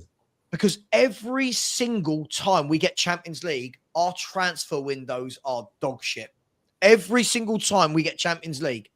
It's only when we don't get Champions League, we buy better players to try and get back in the Champions League. And that, for me, is why when people are going, oh, my God, 4th Champions League's amazing. Only if you actually go and buy the players to compete. Do you know what I mean? People are already making excuses, yeah? People are already getting ready for the end of this season, the way I see it. I don't think we're going to finish higher than, I think 7th, but 7th, 6th, yeah? But if we want to be technical here, yeah, go by stats, whatever. And I know people like to say, people like us and others manipulate stats to your advantage. Right. The stats say we're scoring more. The defense say we're actually defending better. The possession says we're actually playing better in games. Blah, blah, blah, blah, blah. But we're still 10 points worse off than last season. So we're actually doing worse than last season. But now, all of a sudden, which I have never, ever heard that I can remember a football club do, oh, yeah, but we haven't had to play this team, and we have played this team, and we have played that team. Oh, yeah, but we only lost 2-1, not 4-1. Wait, and so you can't really relate it to each other. So all of a sudden, well, if you can't go back on last season, what are you meant to compare to? Yeah. If you can't go back to 5 years, what are you meant to compare to? So if we end up finishing 6th, but we've scored more goals, lost more games, because we all know draws can absolutely smash your season to pieces, more than defeats to an extent, and we've conceded less goals, more possession, haven't lost games as badly, people will then turn around, a lot of fan base and turn around, but we have improved. We've scored more goals. We've conceded less. Yeah, but hang on a minute, mate. We're in 6th place, 7th place, and we was in 5th. To me, the only thing that counts is where you are in the table at the end of the day. Everything in your football can improve. But if you finish lower than last season... If you score more and you concede less, you should finish higher, Dan. Not necessarily. Not at all. Goals win games and conceding goals loses games. So... Yeah, but draws also totally draws destroy a season. Draws are worse than defeats sometimes. It's like that thing when you look on it in five games. 2 wins, 2 draws, 1 loss. 3 wins, 2 losses. Now that automatically sounds worse because it's got 2 losses in it. It's not. You've got more points, even though with 3 wins and 2 losses, than you do with 2 wins and 2 draws. You build that up over a season. Draws can really screw your season right up in a big way. And we can score more goals and concede less goals and finish lower. I mean, it's not going to be harder to concede less goals than last season, seeing as like we conceded what? Guys, 50 you know you can go invincible and get relegated, right? Sav, keep that up, please. Yeah, I want to talk about this as well. Sorry, if you hear a squeaky toy, my wife's just come in from wherever she's been, and my dog's taking her a squeaky toy because she deserves a present whenever she comes in. So apologies if you hear a squeaky toy. I actually make this right. I think that it's difficult because when we look at last season, it was an anomaly, right? The first 10 games, I think we all went into this season knowing we are not going to win 8 and draw 2 of our first 10 games. So I do quite agree with this. If we get to halfway in the season, what I would like is, can anyone in the chat tell me how many points did Spurs have at the halfway stage last season? Because The difference is if we are 10 points, are we 10 points down on last year? Right? Yeah. If we are 10 points down on last year, and that's a season when we finished 5th, it's going to need a hell of a lot of points in the second half of the season. 36 points we had after 19 games. So that shows how bad we were after the first 10 games, right? We had 26 after the first 10, and then in the next 9 we got 10 points. 10 points in 9 games. Yeah, from memory, we lost to Wolves, Villa, West Ham, Chelsea. Didn't we draw away with Everton? No. We won against Everton at home. We won Forest away. Lost to Chelsea, lost to Wolves, lost to Villa, drew with City, lost to West Ham. So we've got 27 from 15. Beat Newcastle, beat Forest, beat Everton, lost to Brighton. And that was 9. That's 36 points. Yeah, okay, so 36 points after 19 games. So just to be level with that, in the next 9 games, Tottenham need to get 20 points. Is that right? Yeah. Yeah, so we can only lose 2 and draw 1. So from 27 available, and listen, I'm not saying you can't have a better second half of the season, but that shows you that if all the other teams do what they did last year, and it's all ifs, buts, and maybes, and blah blah blah. But look, that's for me why I won't look. If we go 3rd this weekend, people will lose their mind. I won't lose my mind because it's a long season. It's a really, really long season. And if we're talking now about rotating players being injured, we've got something like 9 games in December. Yeah, and possibly 8 in Jan. Let's see then, because by then that's a killer. Christmas is always the killer. Christmas is really I mean, Arsenal last season, and it's very lucky with their injuries. They had a banging season and also lack of injuries. Now they've had a few injuries, it's taken them right off the order.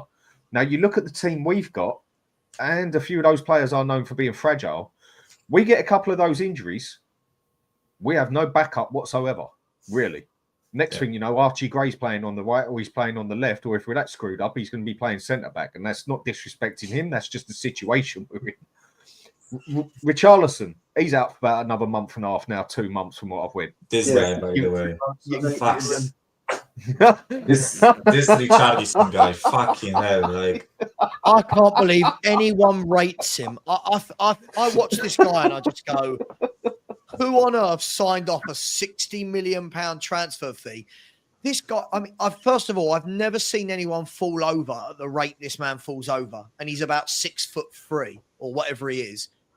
I just can't believe it. I can't believe it. But guys, I need to wrap up. I do. Yeah. This all in told is me 7 hours today, and my eyes are starting to. We didn't talk about strikers, Sav. We didn't. Okay, let's do it quickly. How do you have to the forwards today? Let's start with Son. We're going to do this in the next 5 minutes, and then I'm going to bed. Son. Poor. Terrible. Poor. Again. He gets the ball. He can't beat a man. He don't look dangerous, does he? He does not look. Although one nutmeg, which was quite nice, but and that's where the goal came, actually, wasn't it? Yeah, Because the ref didn't give the foul, Gray took the ball. But again, is it a worry for any of you lads that I know he grabs the goal every now and then, and he's a moments player, but aren't we at the stage now where Son is now just another player, as opposed to when people say he's our best player? I don't see it in any way, shape, or form anymore. I feel like he's just blending into the rest, if that makes sense. What do you make of it? Savva, you saying that, you've basically just insulted someone's God, basically. Someone's going to be like putting a cross like on your door, like upside down, basically, and that. Because you are not allowed. South Koreans hate me. The Australians hate me. Because you are not allowed to say a bad word about Sonny. I mean, he's been excellent for the club. I've been told I'm racist because I don't call him world class, and I've never said he's world class, just a world class finisher. And if we're going to go by this spectacular player of what Son has been brilliant at times, today he's going downhill, and you can see it. And it's purely because age is catching up with him, and he relies on his speed so much, and he's losing it. Yeah. And what will happen? He'll grab a couple of goals against Ipswich because we'll batter them, and everyone will go, "Oh, Sonny." I just don't feel that defenders have a tough game against him anymore. I really don't. But if you don't mind, I'm going to move on and let Ian and Mikal take Brennan Johnson. Guys, good. I mean, a good layoff for the goal. Other than that, he does nothing as a footballer, does he? Like, he's not in games. Wasn't today. Lovely layoff. Lovely layoff. You know, ball coming over the shoulder from long distance, controlled it beautifully. Yeah. Other than that, poof. Yeah, just nothing to be said. And then I want to go to bed, right? So Lancashire, he'll learn from tonight, won't he? I think he was a bit overzealous. Tried too hard. Trying too hard. Yeah.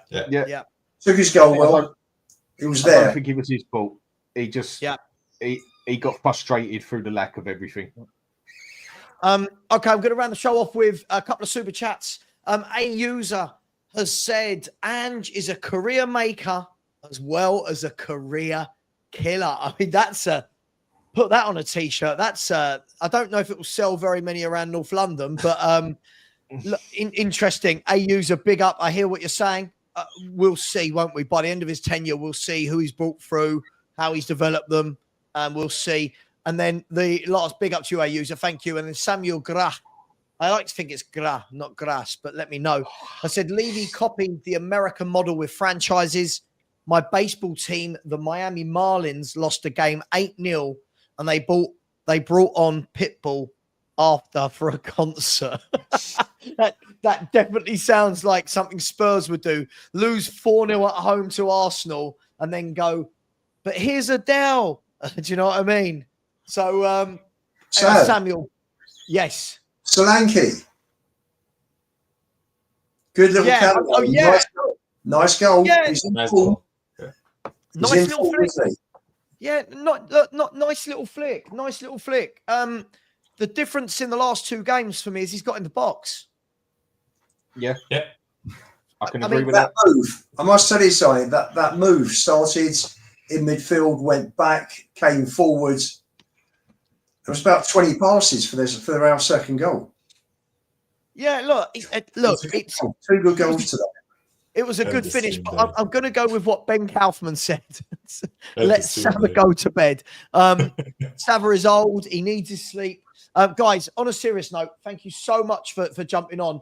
And for anyone asking, we weren't going to do a live show. It's just because Stel was not very well, so he couldn't do his show. So he said, crack on and do one. Otherwise, I wouldn't have taken this slot. But listen, thank you to everyone in the chat. Thank you for all the super chats. Thank you for the likes. Thank you for all the people who have subscribed. Really appreciate it. Please go and subscribe to Dan E at the Hotspur Hood. And please, Mikal, are you on socials? Should people follow you? Do you care that much? No, I don't have any like socials to follow unless like someone wants to, friend me on Facebook or whatever, right? But then you can find me. Daniel, there you go. If anyone desperately needs a friend in Poland, go and find Mikal on Facebook him. Slide into his DMs and send whatever you want. He'll love it. Big up. And lastly, but not least, Ian Lubo. He is on X if you want to go and follow him.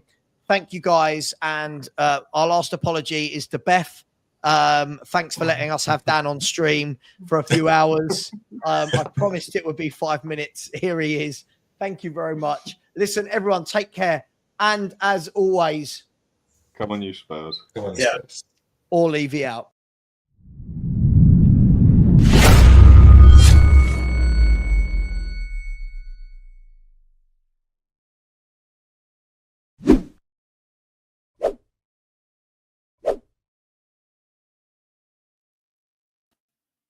Right.